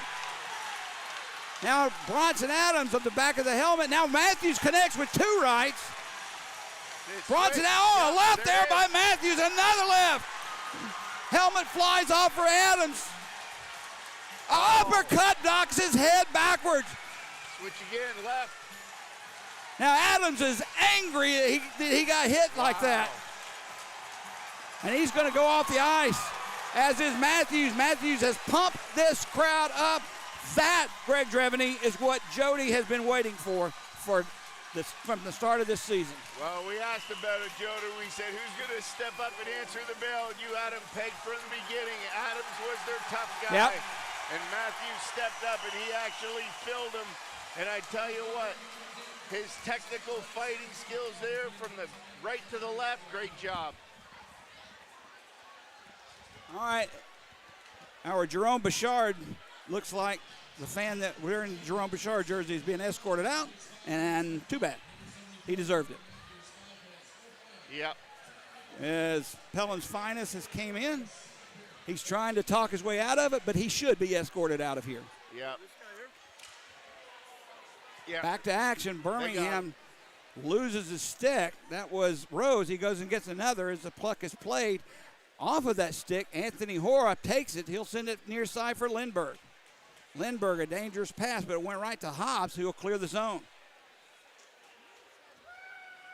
Played off the side of the net, Anthony Hora. Behind his own net, watched by Ledzianko. 3:45 to go here in the second period. Bulls up by 1. Big hit in front of the Evansville bench as both players go down. There's Ryan Romeo and Derek Contessa. We haven't seen Contessa at all until that fight happened. Then they put him over the boards. Watch for Derek Contessa. He takes a hit there from Romeo, who gives it right back to him. Matt Clark for Birmingham. Gives it to Ledzianko. Tips it ahead for his brother Kip. Looked to center it, couldn't do it. Knocked away. Loose puck in the corner. Contessa plays it. Now Berkopik has it taken away from him by Kip Ledzianko. Loose puck controlled. Derek Contessa hit by Sinclair. And they'll clear all the way down to the ice. Icing will be called as Taylor Brierly touches it up. I'm glad to see Ryan Romeo. He took the hit, took a big hit, and gave it right back to him 3 seconds later. Well, great job by the Bulls staying focused in all this, because you're right, Evansville is out there. They're trying to run around, trying to make something happen of their own.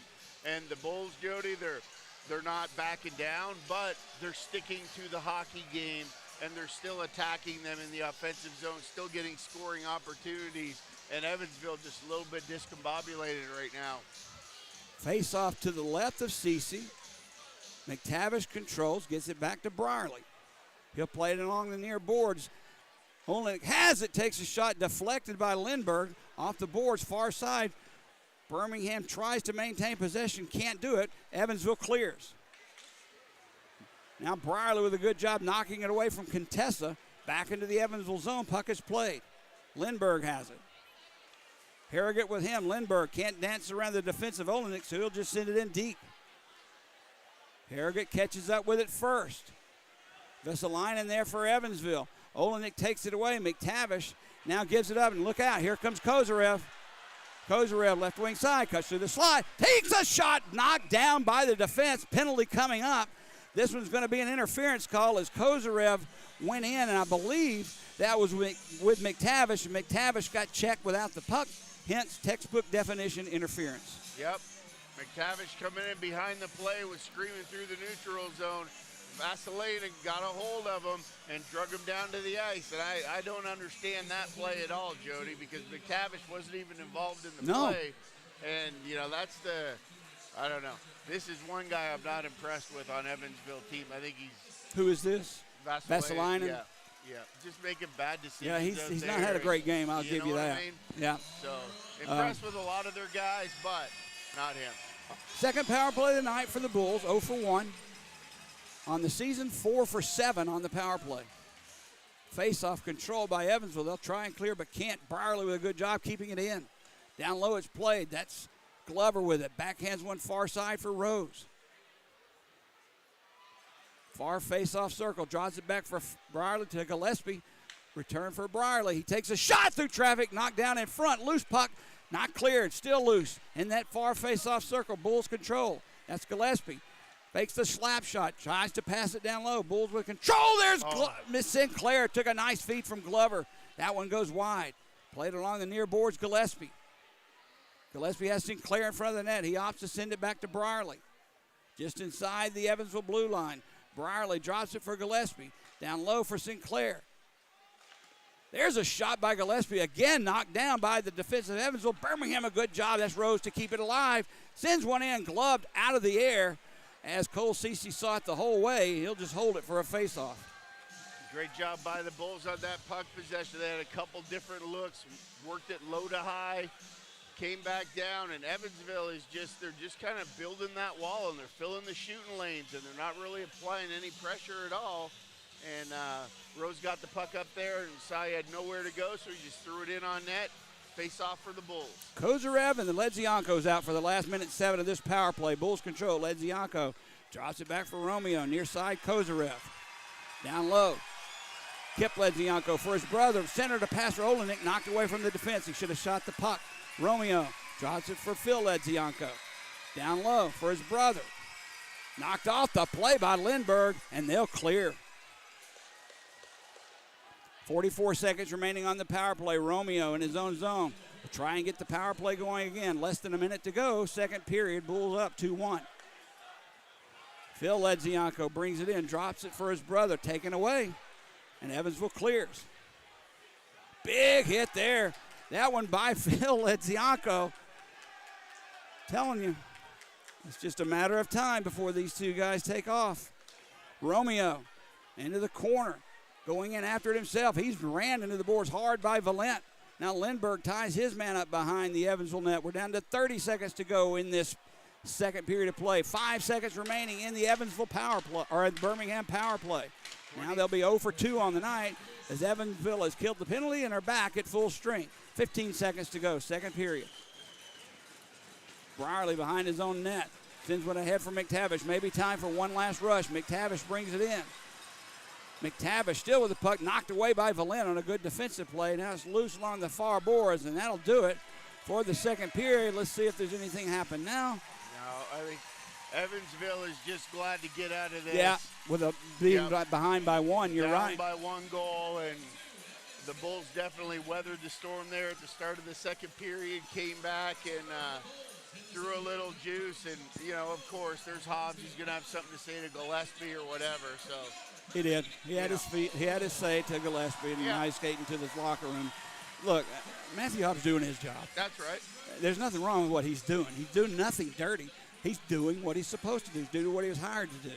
So you got to give him credit for that. But I really like what I saw in that second period from Birmingham in 2 ways. They took the play offensively to Evansville, and they answered the call physically to Evansville. And Kyler Matthews beat Bronson Adams in that fight. Absolutely. He got the best of him, no doubt, and that surprised me because I saw Bronson Adams fight first game of the year. And tonight, Jody, for adult jersey night, a big crowd, 3,569 here at the Pelham Civic Center. You know, that's a great crowd. It's just a 4,200 seat building, near capacity. There's a carnival going on next door. State Fair. Well, actually, it's not the State Fair.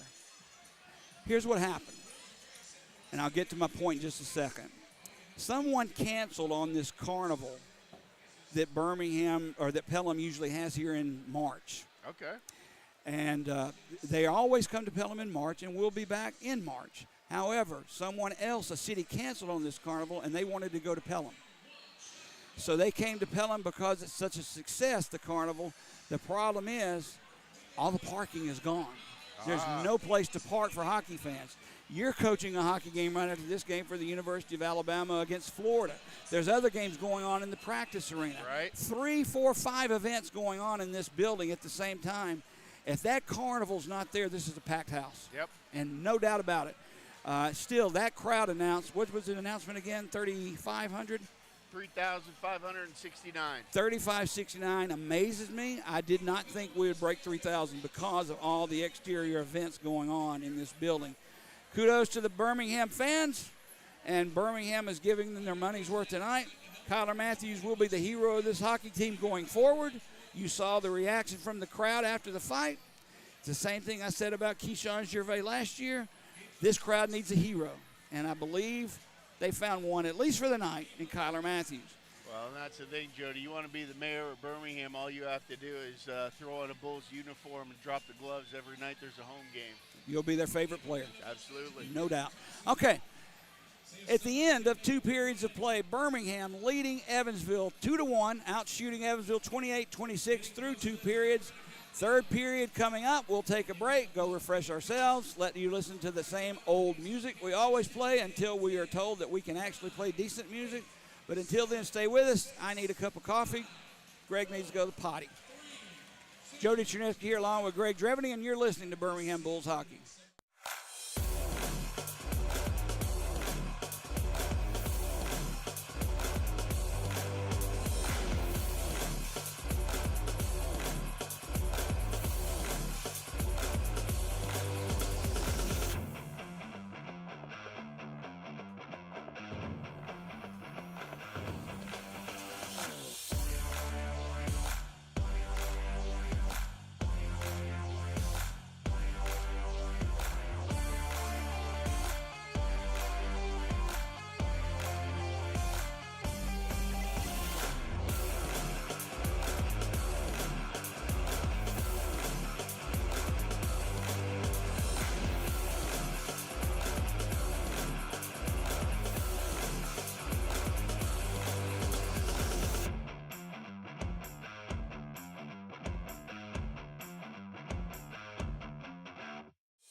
Okay, Jody Chernesky and Greg Dreveny back at a live and happening place here at the Pelham Civic Complex. Crowd is really, I think the second period got them, and they're really into this more so than they were in the first period. Either way, a couple minutes before the third period starts, 2-1 the lead for Birmingham. Greg, if you're Evansville, you can't come out and do stupid stuff. You're still in the hockey game. But you also, if you're Evansville, know that what got you here is your physical play. There's that fine line that you got to play on, razor thin, of being stupid and being tough, while Birmingham can skate rings around you if they have the room. Well, and that's the thing, Jody. I think that Birmingham has done a great job identifying a potential Achilles heel here for Evansville, and that's their defense. So instead of playing the puck, the key to it is getting the puck deep and making those big guys open up, pivot, turn, and go, because that's where the Bulls' speed kicks into effect, and they're getting down and behind the goal line to those pucks first. And like you said, the first biggest thing for puck possession, Jody, is face-offs. Yep. And the second most important thing is getting down there and winning those one-on-one battles on the boards. And so far in that second period, aside from the first couple minutes, it was all Bulls. Well, as both teams were skating onto the ice, I kept an eye on both Kyler Matthews and Bronson Adams, the two fighters of that second period. They didn't even look at each other until they got in the penalty boxes, and then they both started screaming and yelling at each other. Now, I'm not going to ask you what you think they said, because you're going to give me a nice, clean version of, hey, how are you doing? Sorry about that. And I know that's not true. I do want to say this.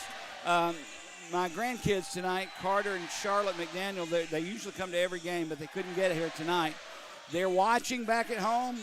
Papa wishes you were here. Next time you're here, I'll treat you to a Gatorade and some popcorn or a pretzel or something. But I miss you, and I'll see you this weekend, kids. Well, all right.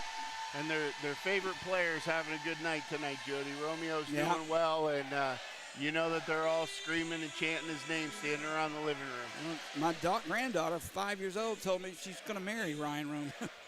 Oh, Lord. Okay, third period. Face-off at center ice. Barnaby and McTavish. I'm impressed with Matthew Barnaby, at least the first period. I didn't see him as much in the second, Greg. Off the draw, Evansville controls. Barnaby reaches back, sends it to his defenseman, Berkopic. Just underway, third period. Bulls up 2-1. Harrigan can't tip it into the Bull zone. Clark chips it out into center ice. Right back into the Bull zone it's played. Scotty Curtin pressures Clark, so he passes it far side. Now it's center ice. As Birmingham brings it in. That's Glover. Takes a shot. Easy stick save made by Cece. Nice play by Clark to send it around the boards. Valent giving chase. Birmingham tries to keep it in. Can't do it. Evansville brings it in. Harrigan's through the slot. There's a pass. Barnaby with a shot. Whistles it high and wide. That one, you couldn't even see, it was so hard. He just missed it. Barnaby back at the point for Valent. Valent sends one in easily, gloved by Stewart, who saw it the whole way. Now Barnaby takes a shot from Ryan Romeo as he skated too close to Stewart. I love it. Well, I tell you what, Jody, Barnaby was all alone in the slot, and I think he had more time than he knew what to do with it. Hayden Stewart wasn't sure what to do, but Stewie maintained his composure. He just stayed big coming across the goal line and waited, and Barnaby had a hair of a place to put it right over his shoulder and just blew it over the top of the net. So great job by Stewart waiting him out. Now both Bronson Adams and Kyler Matthews off the bench. The crowd giving both of them hands, really, but benches as well, banging their sticks against the boards. There's a shot by Lindbergh. Save made. Rebound loose in the slot. Birmingham's McGregor Sinclair clears. Cross-ice pass. Hooks up with Phil Edzianko. In front, nice feed off the stick of McGregor Sinclair. Wow. Shot goes wide of the net. Far side. Brierly will play it. Back behind. Lindbergh has it. Pressured by Sinclair. Loose in the Evansville zone. Birmingham tries to take it away. Can't. Evansville will skate away. Lindbergh tips it in as Dorsey stood him up. Brierly rips it around the near side. Birmingham will clear. Kipledzianku for Kozarev. Brings it in. Kozarev takes a shot. Save made. That one was marked for the top corner. Shoulder save made by Cece. Loose in the Evansville zone. Green with a shot. Sticked aside by Cece. Played behind the net past Glover. and Gallagher was there first. He can't get it out. Nice play by Matthews to keep it alive. Finally, it's cleared. Hobbs takes a hit from Kozarev just to keep him away from going, because he was gone if he got around Kozarev. Now, whistle blows. I guess it's going to be icing as a call on Birmingham. Well, you can see the Bulls, Jody, they're so effective against Evansville trying to break out of their zone because they're sending guys in waves. The first guy's coming in, making the defender throw the puck somewhere, and then right in behind him. As soon as that puck goes to somebody else, here comes F2 for Birmingham. Bronson Adams and Matthews on the ice together right now on this Here we shift. go. Face off in the Bull zone left of Hayden Stewart, Matt Hobbs and Glover. Hobbs goes down. I don't understand why some centers do that. Go down to a knee to try to win the draw. Might have something to do with leverage and physics. I don't know, because those are my two worst subjects. Evansville controls. Adams sends a slow one through. Thought it would be deflected. It did. It goes well wide. Now all the way back down into Cece. He covers it up. He played it, but it was too late. The whistle had blown. Now here we go. I told you. This time it looks like it's Corson Green and Matt Hobbs. Now Hobbs drops it. Matthews again. He takes the call from Hobbs. Hobbs grabs a hold. Big right by Matthews and big right by Hobbs. Now they're just holding on. Hobbs trying to break free. Nope, not yet, refs. Let him go. Yeah, they're not through yet. Now Hobbs kirks that right hand back, just hits the back of the helmet. No damage. Going to switch up here and throw left. Left's thrown by Matthews. Now big right by Hobbs again. He's just really connected to the helmet. And they'll separate. That's Matthews' second bout of the night. Yep. Hey, great job by Matthews. That's it, Jody. And there was Hobbs trying to make something else happen because they sent Adams and he wasn't enough. Everybody on the ice for Evansville went over and gave a high five to Matt Hobbs for that. And just, oh well. Either way, I'm glad to see somebody came in. I thought Hobbs was going to go. Who was it? He was first punching and shoving with Corson Green. Oh, there you go. So Hobbs gets the instigator, I guess, for the shot he gave to Green. Well, that's it, right? And then Connor Matthews came in and said no. And that, ladies and gentlemen, is what I love to see. And that's it. Somebody's answering the bell. Hats off to Matthews. He is filling a role that we've been desperately crying for here in Birmingham for a while. So well over a year. Yes. All right, this is the third power play of the night for Birmingham. 0 for 2 thus far. Hobbs in the box, and that's a big part of Evansville's lineup is Matt Hobbs. He brings more than just defensive play. He brings physicality, intimidation, and leadership. That's their captain. He'll be in the penalty box for 2 minutes unless Birmingham scores. Face-off will be in the Evansville zone to the left of Cole Cece. Big opportunity here for the Bulls. And you talk about a dagger, Jody, and how sometimes what you think you're trying to do to pump up your team turns and backfires. 18, Tyson All right, Gilmore. I don't understand. Your Bull. All right, he must have got the extra. That's what it is. And and Gilmore went to the box to serve that extra. Both Matthews and Hobbs will stay in the penalty box until after 2 minutes. The first whistle after the 2 minutes, then they'll head onto the ice. So Gilmore goes to serve the extra minor penalty. Well, I think they would have each got 5 each. Glover on the draw for Birmingham, controlled by Evansville. They'll try to clear but can't. Behind the net, Bronson Adams. He can't clear. Back at the point, kept alive by the Bulls. There's Rose, near side. Cross-ice pass set up for Gillespie. He takes a shot, deflected in front through the crease. No one there to tap it home. Rose sends it far side. It escapes the zone, just out of the reach of both Brierly and Gillespie. They'll back skate into their own zone and set the power play. Dangerous play there by the Bulls down low, looking good deflection, and they send it across, just nobody there. Sinclair tries to get around the defense, can't, so he'll send it far side. Glover sends it to Gillespie. Far face-off circle, Gillespie feeds it to Rose, takes a shot. That one goes wide. Brierly has the rebound. Taylor Brierly gives it to Gillespie. Michael Gillespie in front, loose in front. Not tapped home, and here we go, behind the net. Watch out for Rose and Contessa. That concerns me, but behind the net, players tangle up. No punches thrown, no gloves dropped. But Derek Contessa got a clean, free shot at Carson Rose then because nobody was around them. Well, and And that's a smart play there by Rose, Jody, because you don't want that trade-off No. of having Rose go to the box Nope. for any kind of time, especially with Contessa. This is probably his third shift of the game. That was Gillespie and I believe Glover that was tangled up. Gillespie, of all players. Hey, you know what? He's smiling about it. I'm glad to see that by Gillespie, because you know what? He's not going to take any crap. He may be a goal scorer and be a skill guy, but you know what? When it boils down to it, Jody, everybody's got to have some grit, and Gillespie just showed his there. The Ledziankos, Olenek, Kozarev on the front line for this Birmingham power play, and I believe at the point that's Ryan Romeo. Takes the puck just inside his blue line, gives it to Phil Ledzianko.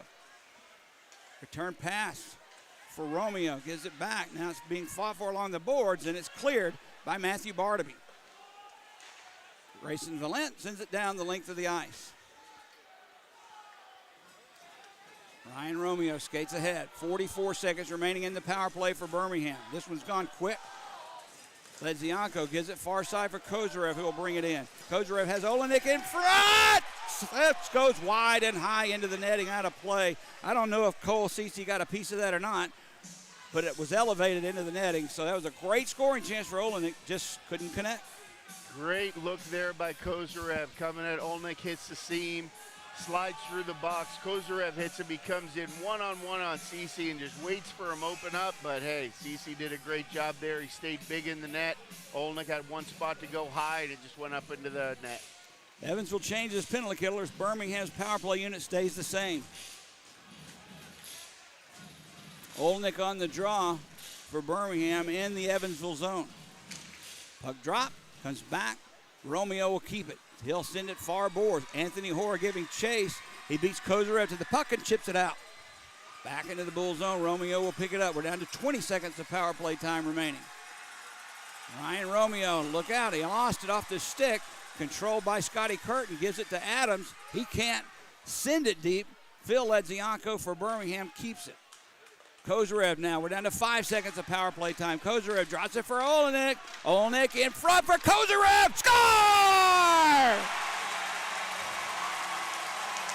Some nifty passing there by the Birmingham Bulls. Kozarev trailing the play comes into an open slot just to the right of Cece. The puck finds the stick off the pass from Olenek, and Kozarev gets his goal. And you can see it coming through the neutral zone. Ledzianko hit Kozarev. Kozarev comes in across the blue line, drops it off to Olenek. Olenek back to Kozarev and just buries it through a crowd. 4:12, the time of the goal. That's Kozarev's first goal of the year. It is not a power play goal. It's an even strength goal, but Kozarev gets his first of the year. Olenek, we know, gets one assist. That'll be his second of the night. Here's the call. Goal scored by number 7, Nikita Kozarev. His first goal of the season. The assist, number 26, Colton Olenek, and number 91, Kip. Ledzianko, Kip that is, gets the secondary assist. That's his second assist of the season, giving the Bulls a 2-goal lead. Now Gilmore brings it into the Bull zone, watched by Brierly. Brierly rides him around the boards. He can't do anything with the puck. Gilmore does hang on to it. He'll circle around to the near face-off circle. Brierly with a good job rides him into the boards, and the cough the puck up. Birmingham now tries to clear. They do. That's Brierly with the puck. Look out. That's Barnaby. Centers a pass through the crease. No one there. Harrogate tries to get around Dorsey. He can't do it. Dorsey rides him into the boards. Now behind the net, McTavish fights for his man. Curtin keeps it away from Brierly. Birmingham looking to clear and do. Here comes Kozarev. Is Lindbergh back with him? Kozarev taken down by Lindbergh. No call. No call. Okay, I'm doing well to keep my words in right now. Okay, As Birmingham's Glover to Kozarev score. centers a pass. There's a save made off the stick of Glover. Another shot from the near boards.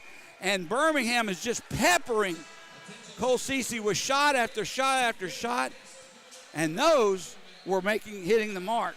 I can't believe another one goes without another penalty call. I'm ready to give up at this point, Greg. Jody, it's not that. Oh my gosh. It's not that the ref isn't He's seeing it. He's seeing it, but he made the head gesture saying no call. I saw that. No call. So, I mean, that's his style. I don't know.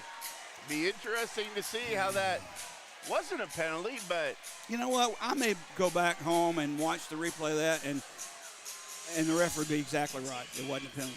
But from our vantage point where we're sitting, he's missing a lot of calls, Greg. Well, it's one of those things, Jody. You've got to, throw some grace where grace is due, because it's there. Hey, without him stepping in tonight, there isn't a referee, because you're right. The main ref got sick, so they make the call. You have a guy coming into his first night refereeing. He's normally a linesman, so you're right. I should give him the benefit of the doubt, but if we can see certain things, come on. I know, but. Like I said, for all intents and purposes, it is what it is. But for the most part, at least he's letting it go both ways. The guys are playing hockey. Face-off controlled by Birmingham in the Evansville zone behind the net. Hora rides Glover down and off the play. Puck loose behind the net. Kick free. Birmingham has it.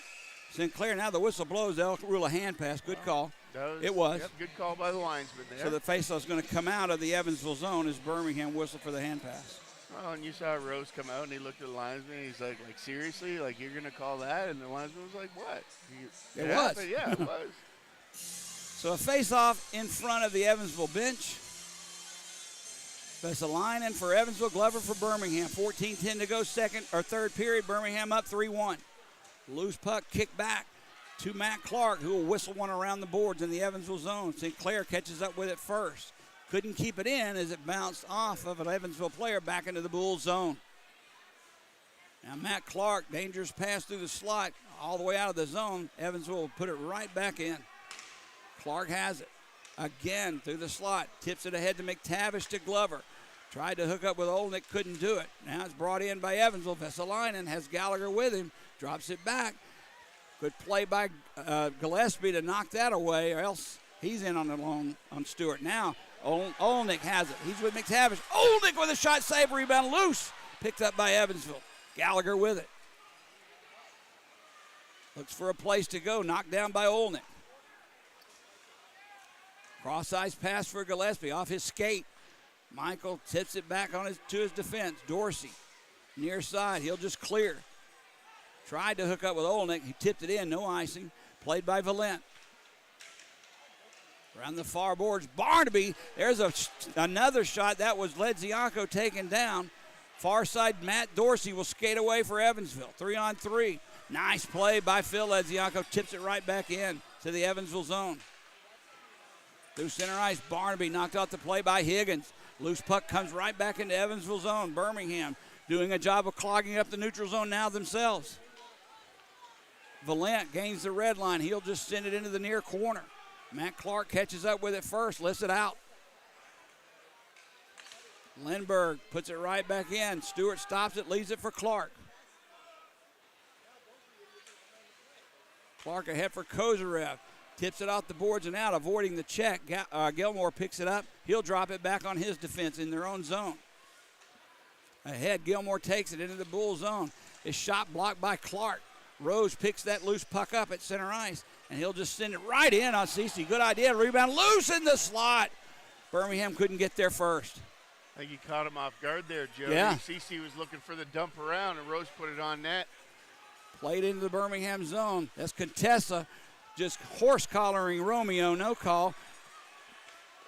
Gilmore with it. Sends it back to Anthony Hoare. That shot deflected over the glove of Stewart, but wide. Now Romeo rides Contessa out of the play. Along the near boards. Evansville controlling the Bull zone. Back at the fence for Hora. He sends one well wide. McTavish and Gilmore going after it. Sticks getting up with those two. Yep. Down in the corner. Evansville still with control. Off the skate of Ryan Romeo. Behind the net is played. Olnick will pick it up for Birmingham. Instead of passing, he'll skate it and lift it into center ice. Brierly was there. He backhands one into the Evansville zone. Hora plays it far side. Evansville clears the zone through center ice. In front looking for Barnaby. Pass was behind him. Loose comes through the slot, but Dorsey was there for Birmingham. He picks it up and clears. And this is going to be icing on Birmingham. Well, Jody, from what I saw in that last shift from Evansville, they're trying to be physical, but they just don't quite have that snap in their step. They're running out of gas. That's Greg. it. You could. I don't remember who it was, but in front of the Birmingham penalty bench, Yep. he just basically threw his head back, saying, "Oh gosh." Contessa. Yeah, Right. and listen, you can be physical all you want, but you still got to skate against the Bulls, and that takes it out of you. Well, I tell you what, when you have to play in your own zone too, Jody, and you're running around on the kill, that takes a lot more energy than it does to when you're playing in the fun part of the ice, which is the offensive zone. Birmingham out shooting Evansville 41-30, and I remember at one point we were being outshot 15-5. Absolutely. Now Dorsey that's actually Jamie Dorsey and Matt Dorsey running into each other, but the whistle blew. Puck was dropped unfairly, they'll rule. Barnaby in the draw for Evansville to the left of Hayden Stewart. Sinclair for Birmingham control. Prokopik takes the shot. Blocker save made by Stewart. And Ledzianko clears into the Evansville zone. Valent has it. Watched by Phil Ledzianko. Drops it back for Valent. Far boards. Harrogate will play it, but not out. Now they'll clear as Dorsey tips it. Birmingham has control in their own zone. Corson Green ahead for Ledzianko, who chipped it in, but it went into the bench of Evansville, so a whistle blows. And now here we go. That's Matt Dorsey trying to get involved with one of the Ledziankos, I believe. Well, interesting enough, Hobbs steps back on the ice, Jody, and he had words from Kyler Matthews just then too. Right, and everybody's kind of wondering at home, why did Hobbs have to sit in the bench longer? It's because even though him and Matthews both got 5s for fighting, with Hobbs getting the extra 2, he has to sit in there 2 minutes longer, even though somebody else served his initial 2-minute penalty. So face off outside the Bulls blue line. Bronson Adams sends it far side and tipped into the Bulls zone just past Hayden Stewart. 4 checkers starting to be sent deep for Evansville in the Bulls zone. They'll try and control it. Birmingham, a dangerous pass right through the slot, just out of the reach of Kozarev, but back into the Evansville zone. They'll play it. Out through center ice, out of the reach of Gallagher. Kyler Matthews, look out. Gallagher on him into the boards behind Stewart. Brierly has it taken away by Gallagher. Pops right out in the slot, just almost in the crease. Birmingham clears. Brierly just lifts it deep. 9 change for the Bulls. Great defensive play there by McTavish as he came in and absolutely hammered Hoare in the corner. Big hit by McTavish, causes a turnover. Now here's a penalty coming up on Gallagher as he took. Now Gallagher wants to fight. Come on. Now here comes Brierly into his aid. Somebody grabs a hold of Taylor. Now Vesalainen takes a shot from Dorsey and goes down. He didn't even punch him. He just moved his glove into his face, and Vesalainen goes down. The initial call and penalty was on Gallagher, and I believe that was Glover he took down. Yeah. Then he tried to goad Glover into a fight, dropped his gloves and punched him. I don't know if Glover's going to get a 5 or a 2 or what, but to be honest with you, he shouldn't. Jody, I think we've just seen what Gallagher's game's all about, because you saw it earlier in the first period, coming in and taking his liberties there when somebody had their back turned. He doesn't want to stand off and square off a draw. That was McTavish. Down. I said Glover, right. By the way. It was McTavish. It was McTavish. But nonetheless, right, you don't hit somebody and then turn around and go in there and jump them in a game where you're down by 2. That's just not smart. So hopefully McTavish regroups. I'd like to see them both come out of the box and just square off, and then we'll see what Gallagher's all about. Now Olenek and Hobbs barking at each other as Olenek had taken McTavish's equipment into the penalty box with him and maybe skated a little too close to Matt Hobbs, and they both had words. Well, when you're making a beeline. Here's the call. Carson Gallagher, 2 minutes for cross-checking and 2 minutes for roughing. Number 89, Carson Gallagher, 2 minutes for the cross-check and 2 minutes for roughing. Birmingham penalty, number 18, Troy McTavish, 2 minutes for roughing. Number 18, Troy McTavish, 2 minutes for roughing. Time of the... That's a good call. I have no problem with that. Birmingham will be back on the power play. He should have got an extra 2. So they've got to send somebody else to the box. They will. I guess it's got to be somebody that was on the ice. Yep. You can't just send a bench player. But the referees at this point are having a discussion with both Glover and Hobbs, the captains respectively of each team. I think he's just begging them, guys, 9.5 minutes to go. Can we please get through this? That's it. Yeah. Gilmore's going to go serve the extra minor for Evansville. Well, I will say, Jody, you know, for those 3,569 fans that came out tonight, they've definitely got their money's worth in this one because you've seen everything. There's been 72 shots so far with 9.5 minutes left to go in the third. Two fights. Yep, 2 fights. Couple of scrums. Couple scrums, just end-to-end action. The referee's letting them play, and hey, that makes for a great hockey game. I have a feeling Matt Hobbs is going to throw the gloves down before he leaves this building again tonight. He's sparking with everybody, Greg. Yeah, I don't know. We'll see. 9.5 to go, like you said. Gilmore's going to serve the extra minor. So Birmingham on the 4th power play of the night. 0 for 3 thus far. Glover is out with Carson Rose. McGregor Sinclair. Taylor Brierly, who's had a heck of a start of a season. I mean, he's been the best defenseman I've seen, period, in any game I've watched. Michael Gillespie out as well. Puck comes back to Carson Rose for Brierly. Watched by Curtin, gives it to Gillespie. Down low, it's played to Glover for Rose. Return for Glover, nobody in front. Sends it to Gillespie, he whiffs.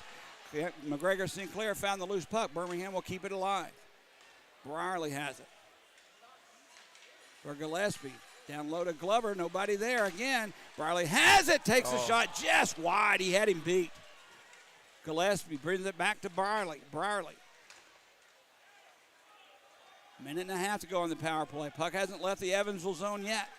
Taylor Brierly with it, watched by Hobbs. That puck deflected wide. Adams just hammers it just to clear it, and they'll gladly change penalty killers. And on the Hayden Stewart was looking to throw it right up to that. catch Evansville on the line change, but then he thought better of it being up 2 goals. Birmingham's Brierly drops it back for Carson Rose. Ledzianko Kip drops it back for Brierly. Brierly has it in front looking for Olenek. Tipped away. Olenek will pick the loose puck up, drops it behind the net, or tried to. Lindbergh blocks that. He didn't even know it, and Evansville clears. Now Romeo gets away from Brierly. He had to hurry to do so. Kozarev has the puck for Birmingham. 40 seconds remaining on the power play. Birmingham up 3-1. Contessa intercepts that pass. Ledzianko for Birmingham has it in his own zone. Thought about dropping it back. He'll skate away. Gives it to his brother Kip, who will drop it defensively for Romeo. Sends it into the near corner. Olenek going in after it. Puck comes free to Kozarev. Drops it back for Romeo. Far side pass in front. Kip Ledzianko's shot steered aside by Cece. I don't think that ever got through to him, but he steered it aside, and Evansville clears. We're down to 5 seconds of power play time remaining. Evansville has not given up a power play goal all year long. They're now 9 for 9 on the penalty kill. Birmingham did have their chances. Kyler Matthews behind Hayden Stewart. Waits for someone to either take the puck or he'll have to step out and start it. He does. Long pass through center ice, connects. That's Higgins, drops it back for Glover. Sinclair cruising. Glover tried to break through the defense, knocked away from him on the poke check. Back comes Evansville. There's a pass looking for Dorsey. Birmingham deflects it away and Sinclair skates away. Glover with him. He'll send it near side. Dorsey will just tip it in. Dorsey will go off defensive change for the Bulls. Bronson Adams with the puck, far boards. Sends it through center ice, tipped in by Evansville. Corson Green's had a good game up against the boards with Dorsey.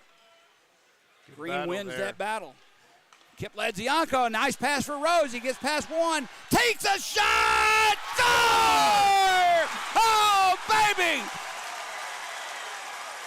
Carson Rose almost stopped by Cole Cece, but the puck squeezed under his arm and trickled and barely rolled into that net. Birmingham with a 4-1 lead. Just like the old Western movies, Jody, you talk about the wheel that comes off the wagon, and that was it right there. Rose just fired a shot through CC, just stuck through his blocker side armpit, and that puck landed flat and absolutely just rolled an inch over the line. Excellent job there. Better roll for the Bulls, but we'll take it. Bulls up 4-1. 13:29, the time of the goal. Ledzianko will get an assist for sure. Here's the call. Goal scored by number 15, Carson Rose. His 5th goal of the season, his 2nd goal of the night. The assist, number 91, Kip Ledzianko. Goal scored at 13:29. Kip Ledzianko gets the assist. He's back on the board again. Birmingham up 4-1 and possession with the puck. Clark brings it into the Evansville line. Goes down deep, drops it for Olnick. Olnick gets away from Harrigan. With possession of the puck, drops it for Clark. Clark curls around. He'll drop it back for Romeo. Birmingham just playing puck possession at this point in time. Playing keep away. Clark takes a big hit from Harrigan. Sticks were up. Clark's helmet flies off. This is when things start to happen. The game almost over, 5.5 to go. Bulls just scored to go up by 3. This is when some crazy things can happen. Evansville with the puck in their own zone lifts it into center ice. Gilmore had it tipped away from him. Dorsey has it for Birmingham. Tipped in by Ledzianko all the way in on the netminder, Cece. That almost got through. Now Sinclair rides his man to the boards. He skates away after his helmet was ripped off. And I believe that was Grayson Valent that did so. Now Sinclair and Valent going to have a discussion. Yep. This is far from over, Greg, at least the rough stuff. Well, I was wondering, Jody, as you were saying that, I was sitting here thinking, I was like, both teams have a game tomorrow night. True. You know what I mean? We're riding up on that 5-minute mark, and that's so often. You don't want anything to carry over and affect you tomorrow night.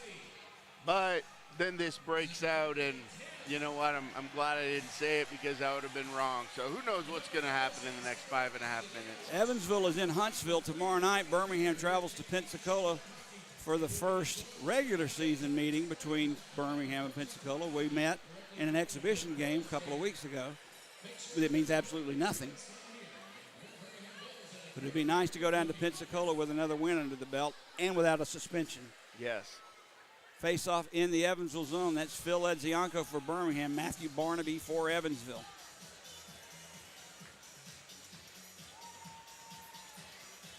Ledzianko controls.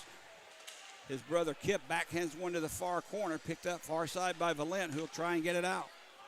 They'll clear it. Matt Dorsey takes it. For Evansville, he takes a big hit there. Hip check almost by, I believe that's McTavish. 19 and 18 are hard for me to see on these special jerseys Birmingham are wearing. They're hard to delineate between the two. Valent has it behind his own net, watched by Ledzianko. Long head manning pass ahead, tipped into the Bulls zone. Back to get it is Jamie Dorsey. Dorsey with the puck for Birmingham. Look out! That puck came right in on Hayden Stewart, right off the stick of Jamie Dorsey. Hayden Stewart, watching the whole time, had his position and his stick on the ice, and that's why that wasn't a goal against. Well, it was one of those things. Dorsey came in, the puck was stuck right on the edge of the boards, and he came in, tried to pick it off clean with pressure, and that's tough to do, Jody, and he whiffed on it the first time, and then he tried to pull it back, and you know what? Sometimes there's nothing wrong with just turning around and icing the puck. No, I agree. Lift for another faceoff. That's right. 4:50 to go here in the third. Bulls up 4-1. It's hard for me to believe that at the end of that first period, Birmingham had 5 shots on goal. Yes. 40 shots through 2 periods is what we have now. 45 shots on goal. Well, at the end of the first, looking back over my notes, I had it 18-9. 9, okay. Yep, 18-9. So 34 shots on goal, 17 on average per period, and we still have 4:50 to go. Yep, because those first 5 Birmingham shots came in the first 6 minutes, if you remember Yep. that. Yep. And the Bulls And then were they up turned it 5-1. That's right. And then they had about It went to 12 11 or 12 Yep. to 5. Birmingham, oddly enough, right now leading 4-1. First game of the year against Huntsville, scored 4 goals. Second game against Macon, scored 4 goals, and here we are stuck on 4 again. Hey, 4s are wild. I'll take it. Yep, tonight I will. Kozarev with the puck, tries to tip it ahead to Rose. He may have put himself in offside. Doesn't matter. Evansville clears. Forson Green, far side. Rose hammers one in. Green will come off. With his Glover off, McTavish on. Yeah, this is a time of game, Jody, where you just don't want to overhandle the puck and hold it for too long. Don't give anybody a reason to come in and finish or check on you. Puck just outside the Bulls' blue line, loose. Gillespie comes in. Olnick is there as well. Chipped in by Evansville. That's Vesalainen. Played by Stewart. Rips one around for Matthews, and it clears for Gillespie. He just tips one in. Birmingham content just to tip and send it to the length of the ice. I see no forechecking for Birmingham at all with 3.5 to go. Now Sinclair and Gilmore tangled up, and they're going to call that a penalty on McGregor Sinclair. Yeah, who'd you think tonight, Jody? Who kind of stood out a little bit more than I think who stepped up for the Bulls tonight? Well, Rose has got a pair of goals, but Yep. he always is in the mix. Olnick's played well. He's got a couple of assists. Kozarev's played Kozarev's well. played well. Ledzianko, that's Kip Ledzianko, has 2 assists tonight. He's played the best game I've seen so far, and he's been physically involved too. Matthews stepping up and answering the bell twice. Matthews with that fight's got to be probably the 3rd star. Yep, I would think. Because he really did something there for Birmingham and sent a message. So I would like, I don't know, maybe Matthews and Kip Ledzianko and Rose. I don't know who else. Sounds good. Stewart's played well too, though. Remember, he had a stretch there where he stopped at least 6 or 7 shots that easily were goals on power plays. Hobbs tips one past Glover into the corner. He'll play it himself. 3.5 to go, 3rd period. Sent around far side, Evansville in the Bull zone. Back at the blue line. Near side, Matthew Barnaby. Power play time for Evansville. Behind the net it's played. Rose, Glover, Brierly, and Clark out for Birmingham to kill the penalty. 1.5 left in the Evansville penalty. This is their 2nd power play. And that's a shot. Save made. Rebound popped up on the ice. Birmingham fortunate to gain control and clear. Those shots are so tricky to stop, Jody. The one bouncer, and Stewie handcuffed it. He pulled it out, made the save. It was still in position for the rebound, even though it wasn't there. Behind the net, Stewart plays it around. Stewart's had a great game. Maybe he should have been a star. Maybe. Well, Matthews has really turned this, even though he's not on the board, I'm telling you what he did 2 times tonight. Well, turn the tables on this team. One of those things, Jody, where you know what, Hayden Stewart's going to be a star every night, whether his number is called or not. You know what I mean? But Matthews stepping up, that is something extra big. special tonight that we've been waiting for and looking for, and I think it deserves to be recognized. I agree. That's why I said so. I don't know what they're going to do, but I would have made him a star. All right, Vesalainen with the puck. 45 seconds of power play time remaining. There's a shot right in, and Stewart gobbles that one up. That slap shot came from the far face-off circle. 45 seconds left on the power play. 2:28 to go, 3rd period. Bulls up 4-1. And the whole key to that, Jody, with Hayden Stewart is the fact that he's just letting it hit him in the chest, gobbling up the rebound because there are Thunderbolts all over the front of his crease. Off the draw, puck is loose in that far face-off circle. Bulls clear. Olnick goes in. He looked to the bench and asked if he wanted to forecheck. He's just going to curl out and let them do whatever they want. Evansville through center ice will meet a wall of Bulls defenders at the blue line. He'll drop it back on defense. Try and penetrate the Bulls blue line. Can't do it. Loose puck picked up, though, by Vesalainen. Who has it? Into the near corner. Nobody out front, up top. Gives it to Gilmore. Centering pass over. Save made. Another penalty coming up on Birmingham. Out of the net is, there's a shot deflected in front. 6 on 4. 6 on 4 at this time. Now we get one player back. They're going to go right back on the power play. Romeo, good job to clear it for McGregor Sinclair. Wait a minute. No. They pulled the goal. Okay, I thought it was a Oh, penalty on I thought so, Evansville. too. They pulled the goaltender. I didn't think he would, trailing 4-1. I was going to say, the ref lowered his hand. Now, Gillespie's going to get a slashing. Yep, I guess. They slashed the stick right out of Gillespie's hand, so that's going to be a slashing call, and I believe that's going to be on Contessa. Yep. There he is. 23. I apologize. I saw the netminder streaking for the bench, and I thought, well, it's 4-1. Why are you pulling your goaltender? Jody, I thought it was a delayed penalty. I swear down there, when we were 5-on-4, that there was a scrum at the side of the net, and I could have sworn the ref raised his hand. And then the goalie skied out of the net, and then I started following the play. But nonetheless. Look, I'm not the brightest bulb that's ever been on the Christmas tree lamp, but I missed that one. I just never assumed that they would pull a goaltender down by 3 a minute and a half to go in the game. Power play for the Bulls. The bottom line, though, is, Jody, you're put up every year, so that's all that matters. 5th power play of the night for Birmingham, 0 for 4 coming into this. Remember, Birmingham was 4 for 6 on the power play coming into tonight's game, but 0 for 4 so far. Rose sends it far side, Gillespie. Trots it back for Romeo. Rose has it. Sends one looking for a deflection. It goes behind the net. Gillespie picks the loose puck up. For Sinclair, tipped away from him. Romeo, good job to keep it in. Romeo for Gillespie. Gillespie sends one down low. In front, comes all the way back to Romeo. Minute to go in the period. Romeo takes a shot, deflected just wide. Now it's loose along the boards. Evansville will clear. Hayden Stewart does clear it all the way down for Gillespie, trying to catch him on the line. Chase Glover in front, tipped away from him. Nice poke check on the play by Evansville, and they'll clear. Down to 30 seconds to go in this one. This one's going to go in the books. The good guys win tonight. With 30 seconds to go, Birmingham up 4-1 on the power play. They'll end the game on the power play, and they're content just to let the clock run down to 20 seconds. Ryan Romeo behind his own net finally has to play it. And Olnick sends it far side for Kozarev. Has the Ledziankos with him. Kozarev through the slot, down low! What a save. What a save by Cece. There's another one by Ledzianko. He fanned on that one.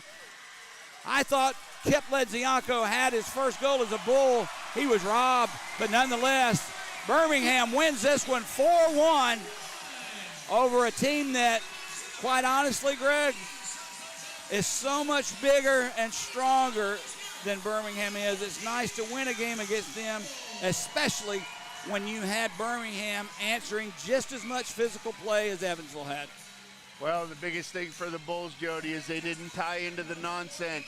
You know what I mean? When things were getting a little bit crazy, they stayed focused, they played tough, but they stuck to hockey, implementing their systems, getting shots on goal, winning the draws or the plays down low, and that's a great effort by the Bulls tonight. Could have had a lot of players for the stars of the game, from Rose to Stewart, like we said, to Kip Ledzianko, to Kozarev, and especially Kyler Matthews. I mean, stars of the game really don't matter at the end of the day, but it is nice to see some players recognized that don't normally get it. Agreed? Absolutely. So we'll see if they give it to Kyler Matthews. Birmingham, with the win, goes on the season now. Birmingham goes to 2 wins, no losses, 1 overtime loss. 5 points out of 6. That's not a bad way to start the year. Hey, great job for the Bulls coming out, making it happen early in the season.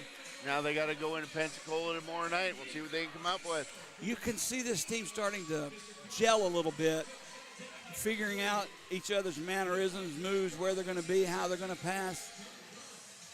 It's just a matter of time before the Ledziankos start showing out. They started a little tonight. They got in 3 assists between the 2 players. There's 3 assists. And Kozarev getting that goal, that pleased me more than anything. That kid plays hard every night. He's so talented, but he doesn't like to shoot. He's told me that. Well, and I think as all 3 of them, Jody, they will start shooting the puck more. Right now, it's just a little.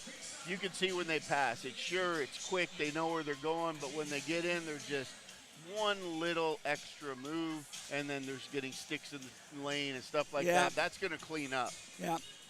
Either way, it's been fun tonight. I enjoyed this. A big win for the Bulls, and you got a game coming up in what? As soon as they resurface this ice, University of Alabama and Florida playing. 20 minutes. I'm going to run down, do my Superman change out here, and then University of Alabama. We're going against the Florida Gators here at 10 o'clock. Okay, it's been fun until, Bulls are in Pensacola, as I said, tomorrow night on the road, and Evansville takes a short trip up 65 to Huntsville to take on the Havoc. Next weekend, Birmingham will be at home on, I believe, a Saturday night. Friday and Saturday, November 1st and 2nd, here at home against Macon. And Macon is not the same team we saw last year. They had 8 transactions today, Greg. Macon did. They're really making changes over there. That's a good hockey team, and they will be. But either way, it's been fun tonight. Jody Chinesky, along with Greg Drebany, saying goodbye. Final score, Birmingham 4, Evansville 1. Thanks for joining us, everybody.